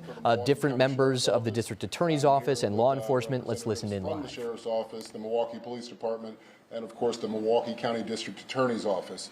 As you might expect, these people have limited time today. The cases don't stop, so we'll have about 15 minutes. Several speakers, starting with District Attorney Kent Lovern, will close out with Sheriff Ball and have a few people in between. And with that, I will, one other thing, a little bit of housekeeping. Verdict may have been read, but this case is not over. So you can ask your questions. Not all of them may be answered, but ask away and we'll do what we can. With that, District Attorney Lovern, please. Thank you, James, and good morning to all of you. First and foremost, I want to express our deepest sympathy to the family and loved ones of Sade Robinson. They've incurred a devastating loss that obviously occurred in a horrific manner, and they've had to carry this loss in a very public way now for over 14 months. And we are hopeful that this verdict brings some amount of solace to them. I want to express gratitude to the jurors who served in this case. We obviously are gratified by their verdict, obviously, because it is a just outcome in this case. But we are equally grateful for their service over 2 weeks, for their attention to this matter. And let's remember, jury service is among the highest level of civic responsibility any of us can be asked to take on. Juries are relied upon in the American justice system more than any place else in the world, and this is where members of our community have their highest amount of authority as they consider and decide cases. So we're very grateful for the jurors who served in this matter. I'm obviously very grateful to the superb law enforcement investigation that took place in this case. It was led by the Milwaukee County Sheriff's Office, and that team led by Detective Joanne Donner. Incredible work done here. As you heard through this trial, this was a very complex matter that took place, an investigation that spanned the entire county, and so required a great deal of meticulous and dedicated work. The Milwaukee Police Department played a big role in this investigation as well. We're grateful for their efforts. Assistant Chief Nicole Davila is here today, and I also want to express gratitude to all of the other law enforcement officials at the state, local, and federal level who participated in this investigation. It is important to know law enforcement in this county works very well together. That doesn't happen every place. It happens here in Milwaukee County, and for that, all of us in this community can be grateful. And finally, I want to thank our trial team. You know, the best prosecutors have a sharp mind and a big heart, and Ian Vance Curzan exhibits both of those at the highest level. Everyone saw that on full display during this trial. But what most people did not see was the hundreds of hours Ian has given to this case over the past 14 months in preparation for what happened in the courtroom over these past 2 weeks. Thank you to Deputy District Attorney Megan Newport, who also assisted with this case. She's a leader in our office, on our executive team. She has had an exemplary career already, supervising dozens of people while managing a caseload of some of the most violent crimes in our county. And I appreciate her efforts here. And I also want to personally thank Sarah Martinez, our victim witness advocate.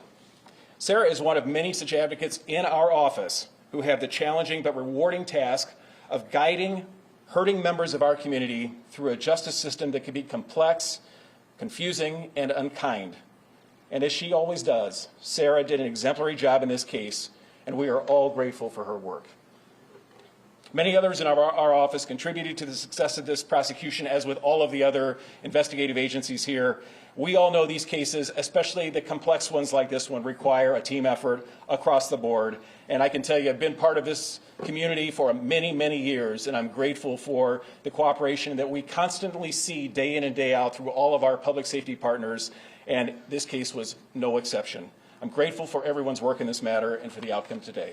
At this time, I'd like to turn it over to Ian Vance Curzan. Good morning, everybody. I'm kind of tired of talking, but I just want to repeat something Kent said, that this is, while we are satisfied with this verdict, our hearts go out to the family of Sade Robinson. This is a tragedy, and I'm just hopeful that this verdict can be a step towards healing for everybody that this has affected, particularly her family. I have to say that this investigation was extremely thorough, and the hours of work put into this by investigators from numerous agencies, the Sheriff's Office primarily, and the Milwaukee Police Department, as well as other local agencies, federal agencies, even one out-of-state agency.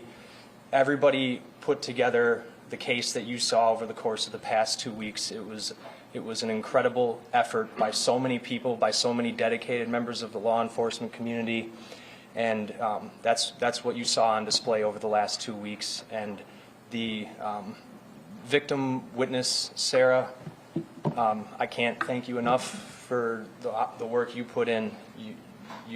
You dedicated so much of your life to this case, and as the victim witness advocate staff in the district attorney's office really did that.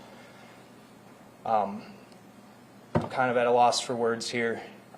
It's been a long 2 weeks, but I just wanted to say those things, and yeah, and if there's any questions, or am I turning it over? Oh, yes, Detective Donner in particular. She was the lead, and she's incredible. I owe her so much. Well, it wouldn't have happened without his amazing presentation in court. But yes, like everyone said, my heart goes out to the family and her friends and really the community at large. Everyone's come together, and it's hard to take that step back as a law enforcement officer and not get that emotionally involved during the case. But I will admit that I did go back to my office after the verdict and I had a good cry because I finally got to have that emotion. It does affect us too. And as I said at one point on the stand, that as the lead investigator, this wasn't me.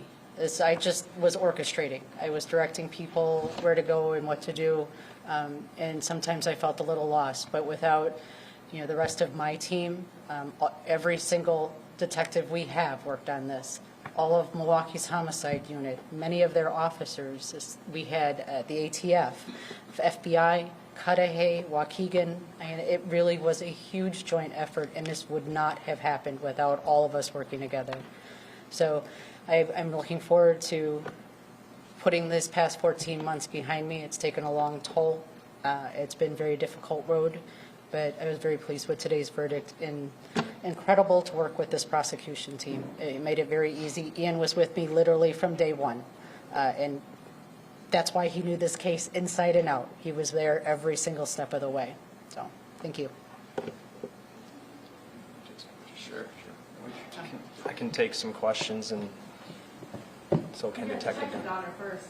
Can you summarize how many hours you spent on this case the last 14 weeks? And what was the most complex or challenging piece of this investigation from your perspective? So since these are the two people that assign me my cases, they can probably attest that I have not been assigned pretty much any case for the past 14 months. It has been this case. So whatever 40 plus hours a week has been on this case. I have lived and breathed it. Even on some of my off times, I would go down to Warnemont and I'd go up and down that beach, just hoping, right? The most difficult part is not asking myself constantly, did I miss anything? Is there anything that I overlooked? Being hard on myself, I think, was actually really the hardest part on this case. Ian, when that verdict came down today and it was guilty on all 4 counts, your first thought was what? Just how thankful I am to have the team that I have. Megan, Sarah, others in my office, and then also just what I said before, that hoping that this can be a time for Sade's family to move on to some healing. Now having a verdict after all these months, those were the first things I thought about. What do you think it says about the swiftness of this deliberation? It took less than an hour. I think it says that the investigation was incredibly well done. I'm not a participant in that. I just try to tell the jury what the facts are and let the facts speak the truth. And I think that when a case is investigated the way this one was investigated, the truth just spoke for it. I mean, the evidence just spoke for itself. That's all I can really say about that, and I think the jury saw that. There really wasn't much I needed to say in my closing argument. I felt like just because of how much the jury had seen, they saw how thorough it was. Ian, it seems that the presentation of your case that you and Megan did, you're trying to put together all these different pieces of evidence, all these different timelines, and make it consumable and understandable for a jury, especially when you're getting into very dry technical evidence. How much time was spent on that, and how does that go towards what you think is verdict that was reached today?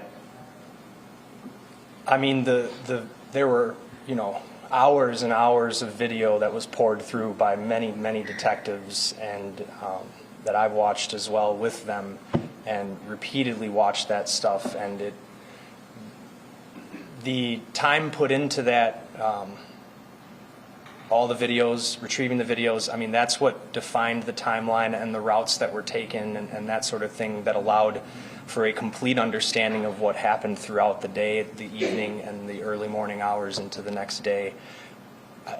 There's countless hours spent reviewing video. So I don't know if that answers the question, but there are 82 witnesses by our count that were called for your case. 68 members of law enforcement, 12 civilians, 2 non-law enforcement government workers, and Detective Donner, I think our track had you taking the stand the most times of that.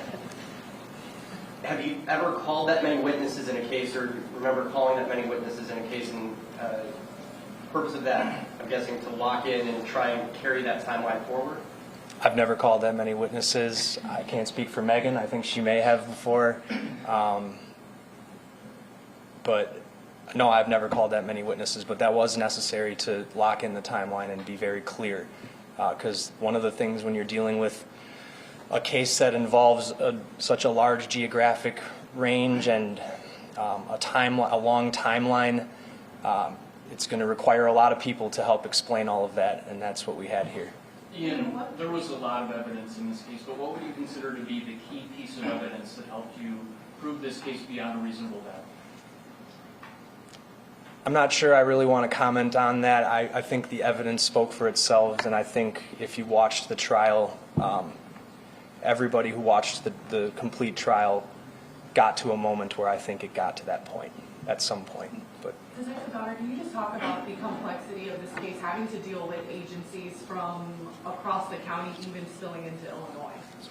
So initially we ended up having daily briefings over at MPD to kind of get caught up on the aspects that they were working on, and then joining it up with what we were working on. Sorting out those tasks, thankfully it was easier than I thought it would be. Just letting them know, like, hey, we need video from this area, and I didn't have to worry about knowing it's going to get done. Same with my guys, just, asking him to do unusual things like throw a pair of gloves off of a cliff. No one questioned it. They just went ahead and did it. So it was having that trust and that confidence, mostly in the other agencies, that's what made this a lot easier for me to deal with. And can you give us some perspective? I mean, this case came with no murder weapon, and the medical examiner not being able to determine how Sade Robinson actually died. Right. Have you ever worked a case like that, or can you just put it in perspective for us? No, not at all. And that was increasingly frustrating, because that's where I went back to am I missing something? Am I overlooking something? I knew in my gut that Maxwell Anderson was guilty. So I needed to figure out, how does this evidence show it? But yeah, it was very hard to overcome some of that. But in the end, it's what I had. So that's what we had to go with. Given the fact that we have 2 more speakers, 2 more questions. Ian, last August we learned that the search warrant was unsealed, but a confidential informant had talked about this, perhaps, that Anderson mentioned a month before. Any reason that wasn't brought up and discussed? I don't want to comment on that. Any concerns in the past 9 days? Any times that you were less confident maybe than? When you have a team like we had here, and support, family support, colleague support like we had, I was feeling confident mostly the entire time. One more? Was the circumstantial evidence in this case more powerful than having some of that other physical evidence?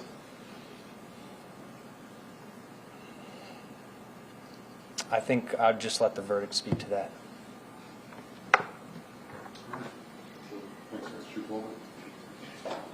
Hi, Assistant Chief Nicole Waldner of the Milwaukee Police Department. I oversee the Criminal Investigation Bureau, I just wanted to thank my detectives, many of which are standing here, but it is just a fraction. If you watched any of the trial, you know how many people were involved in this. And as Detective Donner alluded to, it was continuous cooperation between our two agencies. In my time of 28 years working for Milwaukee Police, we've always worked with the sheriffs, but never ever has it been as seamless as it has this time. And the cooperation between the agencies and the hard work by both of them and the teamwork was amazing. And honestly, I feel like it's due to the dedication of Sheriff Ball and Chief Norman always working together, and it filters down. And without that leadership and saying, okay, do whatever you guys got to do to figure this out, it wouldn't have happened the way it did. And so I just really appreciate all the cooperation between, you know, sometimes it's hard to get a bunch of type A's and the personality, you know, type A personalities to work on something, but they all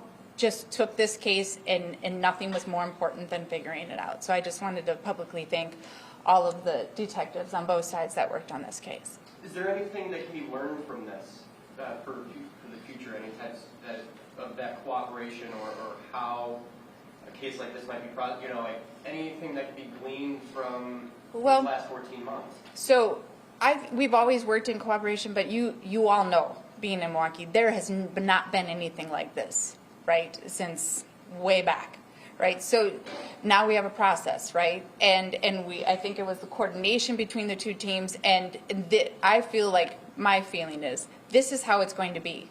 No matter what, if say something happens at the lakefront, this cooperation exists, and we're gonna do things together. Because honestly, with staffing, with crime, this is how it has to be for a community to have a law enforcement agencies that work well together. This is what it's going to be from now on.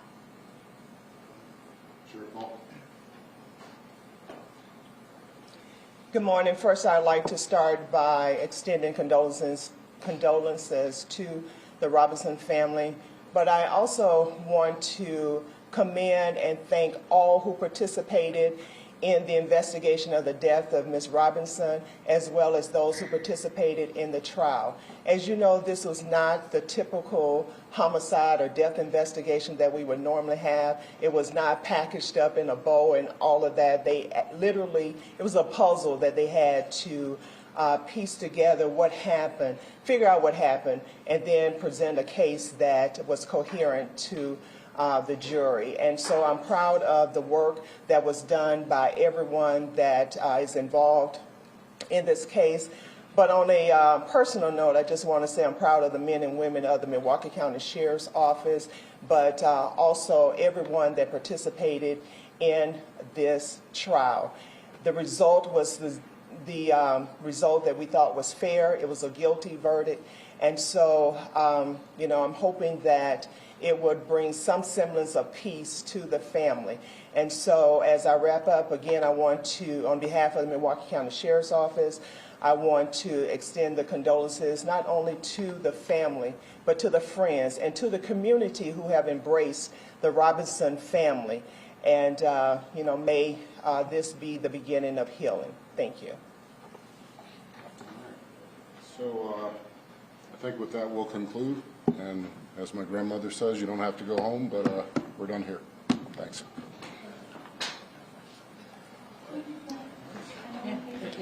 A marathon for members of the law enforcement community in Milwaukee ends today with the guilty verdict. Maxwell Anderson guilty of all 4 charges he faced, including first-degree intentional homicide. And this is a live look at the mural in honor of Sade Robinson outside of the place where she worked, Pizza Shuttle on the east side. By all accounts, she was an amazing employee. In fact, it was one of her coworkers, I believe a manager, who first called her in as being missing in the days following her date with Maxwell Anderson. We have a short window remaining with our legal analyst, Julius Kim, so we want to get right to that. Julius, we just heard both the lead prosecutor there, Ian Vance Curzan, as well as the lead investigator on this. You heard Joanne Donner say that she took a moment finally to have a good cry in her office after 14 months working on this. She was called to the witness stand repeatedly throughout this trial. Let me ask you that first and foremost, the importance from the prosecutor to have a good investigator like that, someone who has thoroughly looked into this and presented you the facts you need to try a case. What is that relationship like? Yeah, I mean, having a good investigator, one that has got a critical mind, one who cares about the case is so important. The reality is in cases like this and in prosecutions, the prosecutor and law enforcement, they work as a team. They think of things that maybe the other person is not thinking about and vice versa. But to have someone you have to have someone that is creative, that's someone that is driven, and that someone who wants to see the right thing done. Someone that's also very pays attention to detail. And clearly, not only Detective Donner, but the members of the Milwaukee County District Attorney's Office handled this in a really great way, considering just the amount of evidence and the amount of witnesses that were called in this case. She clearly knew, Joanne Donner, the lead detective, clearly knew, though, there were pieces that were missing that we talked about all along. They didn't have the murder weapon. They didn't have direct evidence of the homicide, of how it happened and where it happened. You could tell that was weighing on her. She said that, how many times did she go up and down that beach on her own time, just seeing, did I miss something? Is there something I could have done? She said she knew in her gut that he was guilty, but she also knew that they just didn't have those missing pieces. She obviously knew for 14 months getting that would seal the deal, but without it, this thing goes on a 2-week trial, and there's never certainty when you give something to a jury, right? Yeah, absolutely. I used to be a prosecutor, and that you know the strengths of your case and you know the weaknesses of your case. And of course, when you identify the weaknesses of your case or things that the defense may be able to exploit, you're trying to get that extra bit of evidence to try and solidify the case and make it airtight. Well, as Tony Cotton mentioned before, the facts are the facts of a case. And I think that the law enforcement in this case did a great job of getting what they could, given that how many different crime scenes were in this particular case. I mean, this was not just a crime scene that was limited to the inside of an apartment. This crime scene was spread across miles, and in tough circumstances too. So I think that law enforcement did a really good job. The best that can be expected under the circumstances to gather evidence in this case. When it comes to the prosecution, the assistant district attorney there, Ian Vance Curzan, said he's never called as many witnesses as he did over the 2 weeks of this trial. A lot of that, I would imagine, because of what was missing. No murder weapon. The Milwaukee County medical examiner could not even say exactly how Sade Robinson died. In your experience, Julius, just how rare a case is this, where there's that kind of gaping hole at the center of the case and you have to build everything around it as they ultimately did? Yeah, I mean, there are circumstantial cases that are tried all the time over at the Milwaukee County Courthouse and courthouses all across Wisconsin. But this was a unique one, not only because of what was on the line, but because of the amounts of information that were available and the amount of manpower that was put into this, quite honestly. The attention that this case got is not usual, just so you know, okay? There were a lot of resources that were put into this case. It's not every case where you have detectives going up and down the streets asking neighbors if they have any video footage of what's going on, where they're pulling poll cameras from the city of Milwaukee. There was a lot of resources that went into this case because they knew how big of a case this was, but they also understood the challenge that was involved with this particular case because of the manner of death and the dismemberment of this case. But I thought law enforcement did a really, really great job of coming together on this, communicating with each other, and ultimately putting together enough facts, enough pieces where a jury could find him guilty. I'm sorry to step on you there, but Julius, you've talked about this, and we were talking about with Carl earlier. The sheer amount of data that comes from your mobile phone. In this case, we saw it pay off for prosecutors in a multitude of ways. One was, of course, tracking her movements, Sade Robinson's movements all around the area in the hours after their first date, during their first date and afterwards. We then saw from Maxwell Anderson's phone, not just the images that were extracted, even though they'd been deleted, but the actions of the use of the phone in the minutes before it went off the network or ran out of battery or was shut down. We could actually see the actions of a human who was deleting photographs. I mean, the amount of information, those and the text messages, our cell phones are really telling on us all the time, aren't they? They sure are, and that's what I kind of alluded to before. It's harder and harder in this day and age to commit crimes because of things like that. People don't realize that, in the old days, criminals would go there and they'd wipe down their fingerprints off of things, but it's not quite that simple these days in order to avoid getting caught. There are cameras that are out there constantly. Our cell phones are constantly telling on us, whether we realize it or not, but providing information, and that's good and bad. Good for the most part, for the vast majority of the part. But yes, because there is so much more information that's available, it becomes more challenging for trial lawyers to present this evidence, and trial lawyers themselves have to learn how all of this works, how all these apps work in order to present these cases to juries. Let me ask you about the challenges of that specifically, Julius. It's something we touched on with Bill Miston earlier, but so much digital data. We're getting into the nitty-gritty of code on your phone and how it reads application usage, let alone the video from traffic cameras around the area that was all used and all necessary to build the prosecution's case. But at the center of it are two humans. You have Maxwell Anderson, the person accused of this crime, and Sade Robinson, the victim. And it seemed like at the very end, the final day of testimony for the state, they brought it back to the humans at the center of it. The ex-girlfriend who testified about Maxwell Anderson specifically, and then the photos of Sade Robinson, bringing her back to life in some sense for the jury. How important do you think that was after days of testimony and so much digital evidence to bring it back to those two people? Yeah, I think it was very, very important, and it was very, very intentional also. This case was tried by some very experienced prosecutors. Ian Vance Curzan, again, I've watched a ton of trials. I've been involved in a ton of trials, both as a prosecutor and defense attorney, and he did a really, really great job. Same with Megan Newport, that was there in a supporting role as second counsel. They did a really, really great job. And what a lot of times people don't appreciate is just the amount of effort it takes on the prosecution side to get these cases presented to a jury. There were so many witnesses and so many bits of evidence that had to be assembled in a logical way. They had to think through this, and you have to kind of coordinate this, almost like a musical or a play of some sort, to make sure that you're getting things in for the maximum impact. And that is an art. It's not only a skill, but it's an art form. And I thought that the state did everything in a great way. Their experience clearly showed in this case. I just want to say one thing to you, Julius, because I was on the live desk all week, and you have been so helpful. Your insight here and on our newscasts has been absolutely invaluable. So we want to thank you for all the time you've spent with our viewers and with Fox 6 News, giving insight into this really important case. It's my pleasure. Thanks for inviting me on. And here's the thing, you're not done yet. I understand you're part of our evening coverage tonight as well, Julius. So thank you very much for being with us here the moment the verdict is read, and we'll get more of your analysis tonight here in studio at Fox 6. Thanks again. And that is Julius Kim with Kim and Lavoie. As we reset here just before 11:30, if you're just joining us, if you've watched, picked up throughout, it all happened just after 9 o'clock this morning. 9:19 was the moment the verdict was read live in that Milwaukee County courtroom here on Fox 6 and in court. Maxwell Anderson guilty on all 4 counts. To get you up to speed, it was about a 2-week trial. It all starts April 2024. 14 months later, we reach this day after a 2-week trial. Jury deliberations less than an hour in total before this was read in court. Yeah. Oh, there we go. All right. As to count 1, the verdict reads, we, the jury, find the defendant, Maxwell Anderson, guilty of first-degree intentional homicide as charged in count 1 of the information. As to count 2, we, the jury, find the defendant, Maxwell Anderson, guilty of mutilating a corpse as charged in count 2 of the information.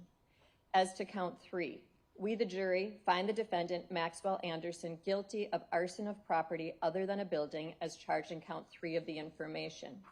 As to count 4, we, the jury, find the defendant, Maxwell Anderson, guilty of hiding a corpse as charged in count 4 of the information. At this point, I will poll the jury. What that means is as follows. I'm going to have the first jurors stand in the back row on the far right. I'm going to ask you your juror number.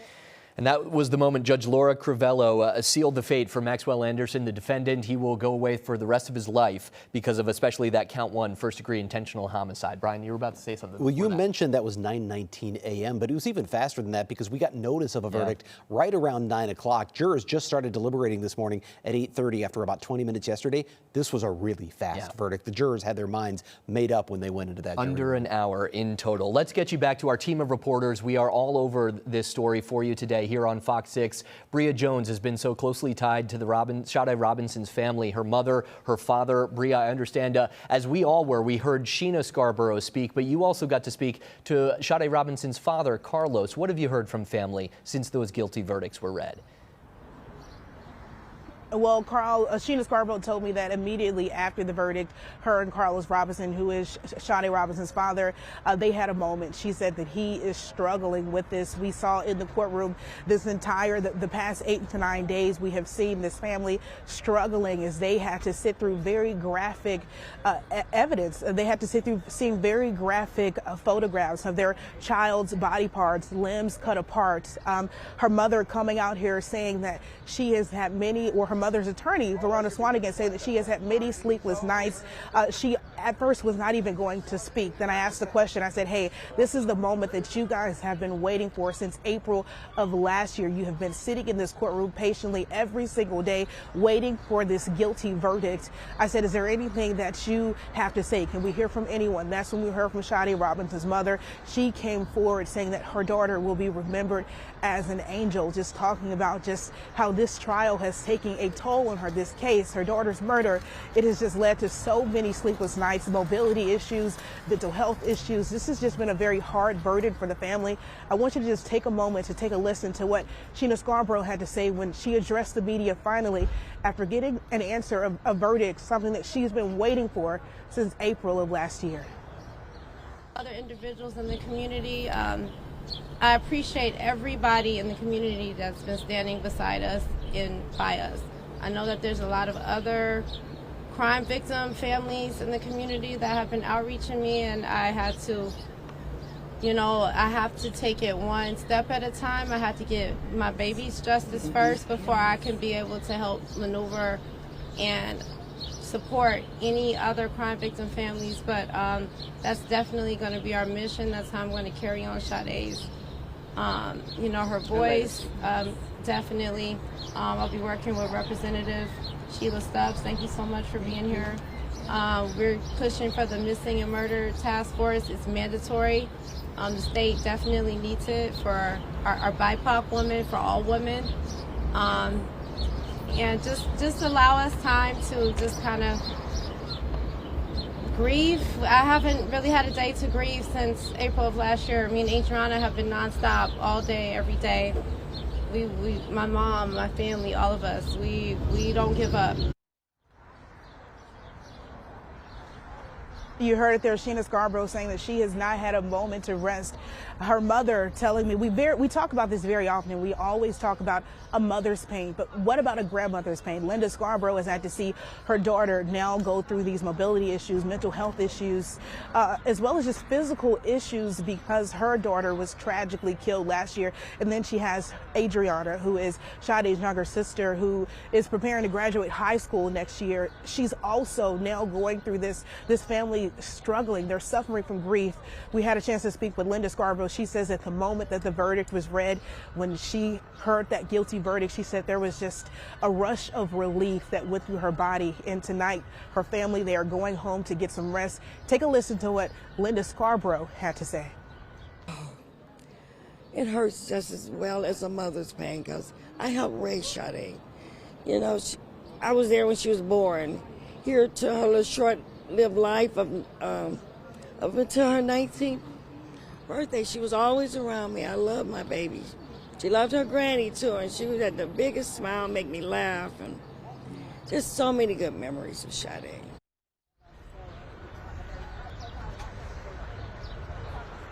So again, that was Linda Scarborough. That was the grandmother of Sade Robinson talking about every day up until Sade's last death, she was a part of her granddaughter's life. We know that Sade was an intelligent, beautiful young woman. She was 19 years old. She worked 2 jobs. One of them, she was described as the heart and soul of Pizza Shuttle, where we have been showing you that mural that's been there for several months now. There are currently flowers there that have been placed there since the start of the trial.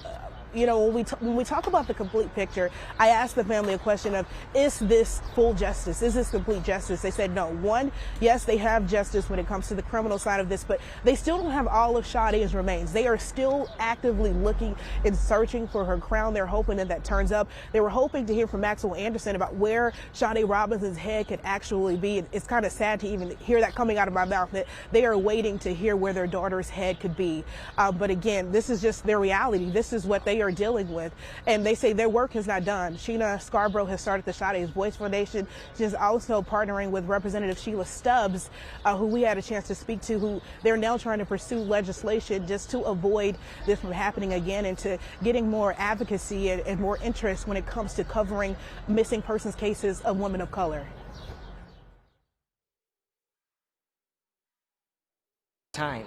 Absolutely. I can't wait to get back to the Capitol today and to do the social media and to reach out to my colleagues and say we have to.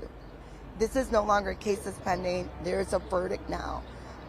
We still have justice to do for Sade. You heard Ms. Scarborough. No one could have said it better than her, to write the legislation, and the attorney to write the legislation, to continue to do the work that needs to be done to keep Sade's memories out there and to make sure that we vote in the right people. There's so much we can do that includes the word of justice, but I hope you will join me in our state capitol when I can stand up and say that we just passed this missing and murdered legislation across the state. It is way overdue, and we have to do that at this point. And can you just explain to me more about that task force, what exactly it entails? Yeah, so the task force is going to be comprised of 17 individuals. Law enforcement, survivors are the most important voices at that table. We're going to have individuals that work with Black women or girls, someone from Human Services, the FBI, the law enforcement perspectives, attorneys involved. It's important that we have a comprehensive makeup of that body. That task force is so important because one of the areas that we've had a difficult time doing is finding data, collecting the data, understanding the data. But for me, I want to understand what's happening from the moment a person is reporting their loved one is missing. What I can share with you from other victims and families is the waiting period. There is a period in which they just don't feel like law enforcement is immediately starting to look for their loved one. And we know when a person is missing, every second counts. That was, again, Representative Sheila Stubbs talking about legislation when it comes to cases of missing and endangered women of color. Sade Robinson's family, they say, yes, justice was served on the criminal side today in court, but there's still work to be done. They still actively have Sade's Voice Foundation. We heard Sheena mention before she left talking about the memorial that they want to put for Sade Robinson at Warnham Park, where her severed leg was found on April 2nd, 2024, which launched this entire massive investigation, bringing us here to today, where Maxwell Anderson has been found guilty on all counts in relation to the death of Sade Robinson. So again, we have this family. They say their work today continues. Justice was served inside of the courtroom, but there's more work to be done when it comes to, in the totality, seeking justice and continuing to keep Sade Robinson's voice and legacy alive with the foundation, as well as the other work that they want to do. They want to get out into this community. There is so much that they feel like it needs to be done so that they can bring attention, they can highlight and make sure that when another young missing Black girl is reported, that she is not forgotten, that her voice and her name, they are heard immediately as soon as someone receives word or is notified that this person is missing. That representative from Madison, forever connected now with this family in Milwaukee because of a tragedy, but trying to stop the next one as well. Bria, you also touched on the part of Sade's mother's response to the media that really got me. She has not had a day to grieve. It has been 14 months of work and trauma trying to get to this point, the guilty verdict and justice for her daughter. I hope that she gets that chance tonight. I understand you also got to do a second interview with her after what we just saw there, along with the father of Sade Robinson, Carlos Robinson. We're working to bring you, our viewers, that sound, but perhaps you could describe some of the emotion behind Sheena Scarborough's voice. We heard at the end of last week her outburst at the end of that week of testimony in court, calling Maxwell Anderson a devil. I understand similar emotions felt today. Yeah. You know, Carlos Robinson, he's just like the rest of this family, distraught and devastated, seems to be taking this just emotionally a lot harder. So he actually did not come out. He did not speak with the media. I believe he may be on his way back to Florida. Sheena said that he's going to have a peaceful trip back home. So we did not hear from Carlos Robinson. I did text him. I texted him a few times throughout the week just to check on him, because he has literally been in court at moments with his head in his lap, just devastated, looking at some of the evidence. We did have a chance to do another interview with Sheena Scarborough. I asked her, I said, hey, what was going through your head during that outburst? She had an outburst. She called Maxwell Anderson. I believe she yelled. I can't say everything that she said, but she yelled out, and I said she called him a devil, and she told him to burn in hell. And I said, what was going through your head? And her brother immediately jumped in, and he said, well, he is a devil. And Sheena echoed those sentiments, and she says she does not take back what she said. This was after a very intense afternoon in the court. I believe it was actually last Friday afternoon when they had just shown the torso and the arm that were found in South Milwaukee. That's when she had that outburst, and those sentiments were echoed today. She says, again, we all heard her say that karma will be served. She says that Maxwell Anderson, in this case, now that a jury has found him guilty of killing Sade Robinson, she says that karma will be served, and she's leaving it at that. And she also told me that she manifested this verdict. She said last night, she was all through the night, she was speaking with Sade spiritually, emotionally. She said she's an empath. She can feel her daughter's emotions, and she knew that she was going to get this guilty verdict. As I said earlier throughout the morning, Sheena does not sleep. I could wake up at 9 o'clock in the morning to 5 to 7 TikToks of Sade Robinson or pictures of her, because that's what's on her mind throughout the night, and she does not want people to forget her daughter's story, and that is why we're here today. The logistics of the trial as well, for all of the time they have spent in court in the same room, the Robinson family and Sheena Scarborough there have never been able to address Maxwell Anderson directly. They will get that first chance at his sentencing, which is scheduled right now for August 15th, when they will be able to speak directly to the person found guilty of killing Sade Robinson. I know, Bria, you have talked to the family throughout this, and you actually were the one who got the father and mother together for the first time to sit down on camera and talk about this case. And I know that we've heard a lot from Sade's mother now, but her father, can you talk a little bit about what he's been going through? And I believe we actually have some sound from him we're going to hear from in just a moment. But what kind of emotions has he been processing, and what did he say after the verdict? Again, Brian, her father did not come out. I don't know where he is. I'm hoping that he's getting some rest. This has been very heavy for him. So we did not hear from him. He did not actually walk out with the family today. So, our thoughts and prayers are obviously with him. I could tell yesterday that his eyes were heavy. He's constantly, being escorted out because they had the DA's office has a victim advocate that was in the trial in the courtroom. So whenever things were about to get really graphic or there would be some sort of emotional testimony, they would pull different people out who might not be able to sit through or handle what we were about to witness. So again, Sade Robinson's father, Carlos Robinson, he did not come out with the family here today, but Sheena did tell me that they did have a chance to talk. She says he's taken this really, really hard, like all of them, understandably so. His daughter's head is still somewhere, and he has no idea where it is, and he's hoping to find it, to receive it, for it to be found so that they can finally get some closure. This is a family who wasn't even able to have a funeral because they did not have all of their child's body parts. So her father did not come out to address the media, but just from my conversation with him over the last 2 weeks in trial, I could tell that this is what he wanted. He wanted for Maxwell Anderson to be found guilty on all counts. Much more coming from Bria Jones throughout the day here on Fox 6, including we will get you more of that interview that she did, the follow-up interview, Bria, that you conducted with Sheena Scarborough. Thank you very much for your reporting. She has been so closely involved with the family over the course of the build-up to the trial and certainly through here.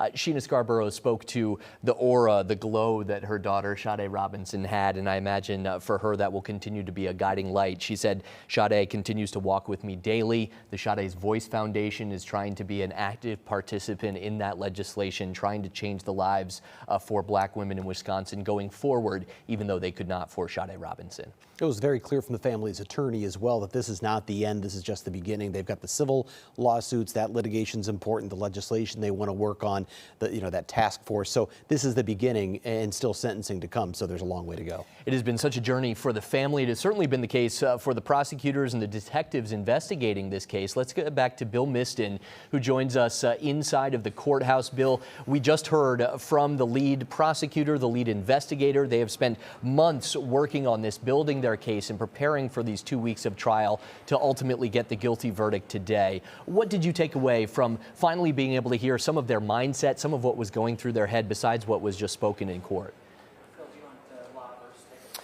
Well, that these investigators, these attorneys have been living this case.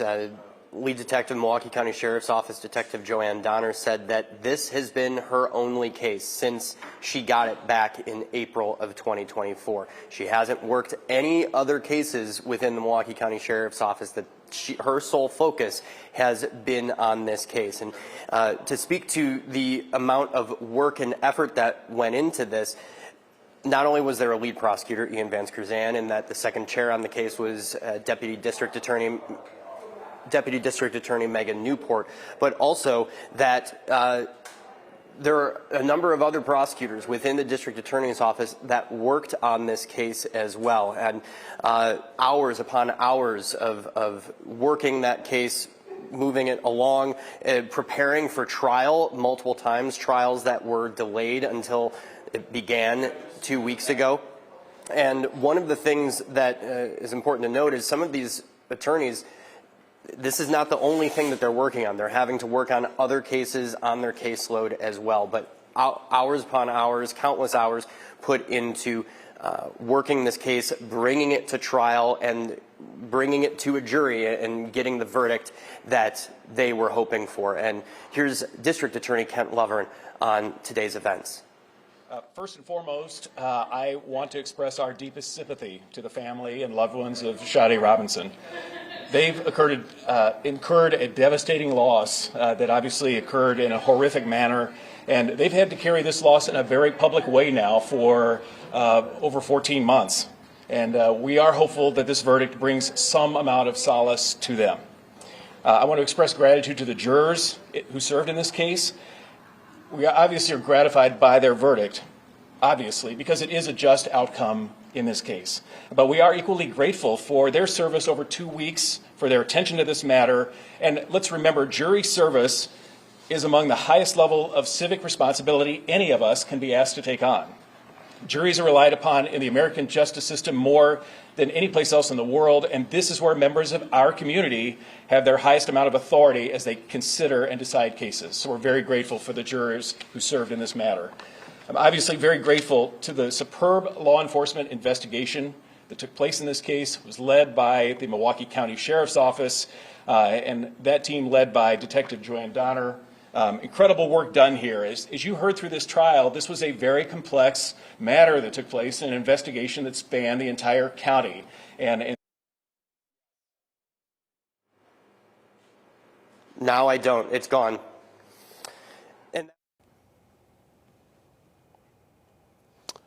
Having a little bit of issues with Bill's audio out there, but you got to hear from the district attorney, of course, very proud of his team. One of the lighter moments from that quite serious press conference, the lead investigator, or lead prosecutor, Ian Vance Curzan, saying he was at a loss for words, a man who had to share so much. Actually, what he said is, I'm tired of talking. And I actually identified with that because there's been so much talking from the Wisconsin Live Desk, but certainly nothing like he's been doing for the past couple of weeks.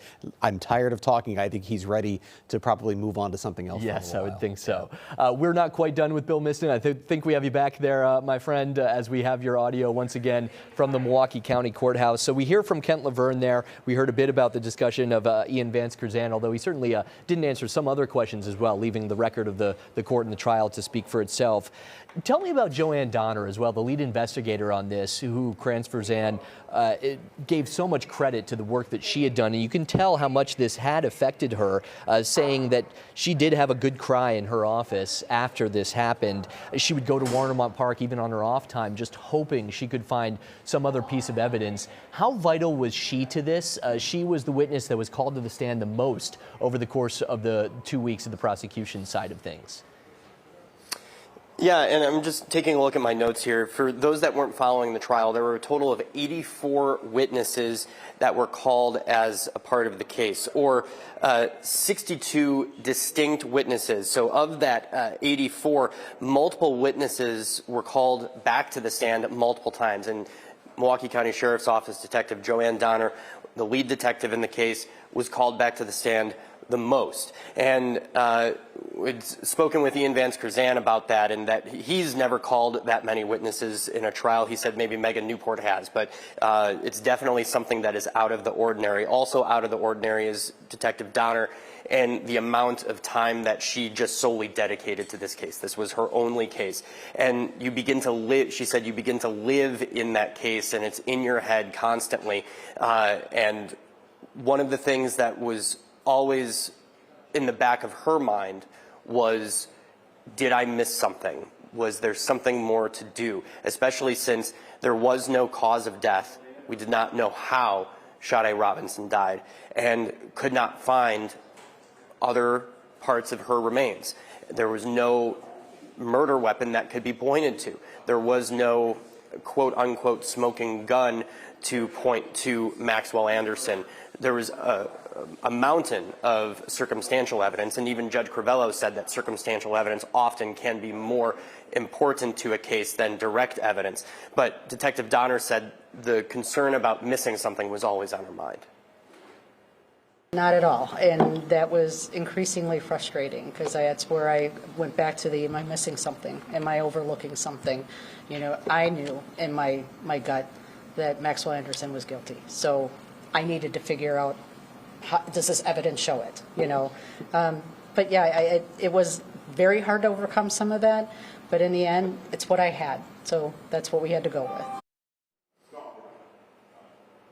And presenting that case was a challenge. Think of it as a massive puzzle. Some of the pieces you're never going to have. Trying to take all those pieces of evidence, all of the testimony that could be talked about that evidence, and putting it together in a consumable format for the jury to understand. I think before the press conference, Brian and Carl, you had asked, was the jury, was there a concern that the jury was being lost? Not from my recollection, as the jurors seemed very attuned to what was happening in court, locked in on testimony and evidence. A lot of times with the video evidence that was being presented, leaning forward, looking closely at the monitors in the courtroom to get a better look at what the detectives were testifying to. Sometimes very hard to see in that video. So when we're talking about the putting together this timeline, I had asked Assistant District Attorney Ian Vance Curzan about that, of how you take all of this evidence and why call so many witnesses. And he said it's to lock in that timeline, to show all these moving parts and all these puzzle pieces and put it in some sort of linear timeline for the jury to understand. And this is what he had to say. Have you ever called that many witnesses in a case, or remember calling that many witnesses in a case? And the purpose of that, I'm guessing, to lock in and try and carry that timeline forward? I've never called that many witnesses. I can't speak for Megan. I think she may have before. But no, I've never called that many witnesses. But that was necessary to lock in the timeline and be very clear. Because one of the things when you're dealing with a case that involves such a large geographic range and a long timeline, it's going to require a lot of people to help explain all of that, and that's what we had here. Ian, And a lot of people part of this investigation to put all those pieces together, to go out and try and find that evidence. There are multiple crime scenes, multiple places where evidence could be found. And one of the things that law enforcement, the Sheriff's Office, Milwaukee Police Department, and the DA's office said was the cooperation between the agencies.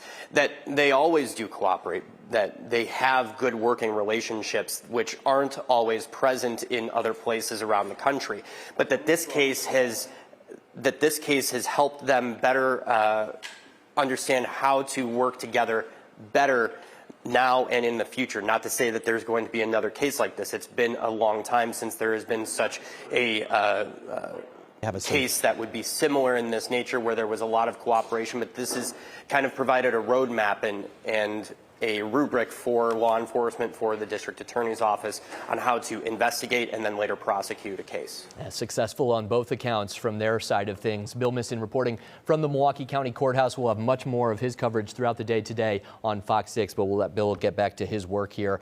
We're closing down our coverage in the morning, at least here. The guilty verdict for Maxwell Anderson. He will spend the rest of his life in prison, but much more to come on the Wisconsin Live Desk with Brian Polson, as well as later today on Fox 6 News at 4, 5, and 6. Brian, I'd be curious, as someone who's watched this so intently over the last 2 weeks, 8 days of trial, 7 of testimony, we end with less than an hour of jury deliberation. The moments that will stand out for you from the last 2 weeks? Well, I think certainly the biggest moments in this case were, really, I think the biggest moments were yesterday. It was the ex-girlfriend coming out and talking about the secret beach. It was the pictures of Sade Robinson on the couch. And earlier, I think it might have been day 3, day 4, when we saw that progression. I really think this was key. It was Maxwell Anderson leaving the spot where the car had been set on fire and walking all the way to the bus stop and riding it home. And I want to give a shout out to MCTS here, because back in 2004, when I came here, they had no cameras. I remember there were arguments about getting cameras on county buses. There are 14 cameras on those buses now, and those cameras caught that key moment, which put Maxwell Anderson on the north side, right by that burned out car. I think that was something the defense just could not get around. As Bill said, this was a puzzle that had missing pieces. That was known, but they had one of those pieces thanks to the cameras on those buses. A reminder that we will have coverage for you on the guilty verdict for Maxwell Anderson throughout the day, as I just mentioned. So Brian's going to be up around 12:30 on Fox Local. That's our streaming app. The Wisconsin Live Desk will have full reaction from this morning's guilty verdict. And then, of course, Fox 6 News at 4, 5, and 6. You'll get to hear from Sheena Scarborough, once again, the mother of Sade Robinson. You'll hear from the lead prosecutor, the lead investigator. After all of this work, more than 14 months, ends in a guilty verdict. Maxwell Anderson spending the rest of his life in prison. And as they would say, as we leave you with a live look at the mural, justice for Sade Robinson.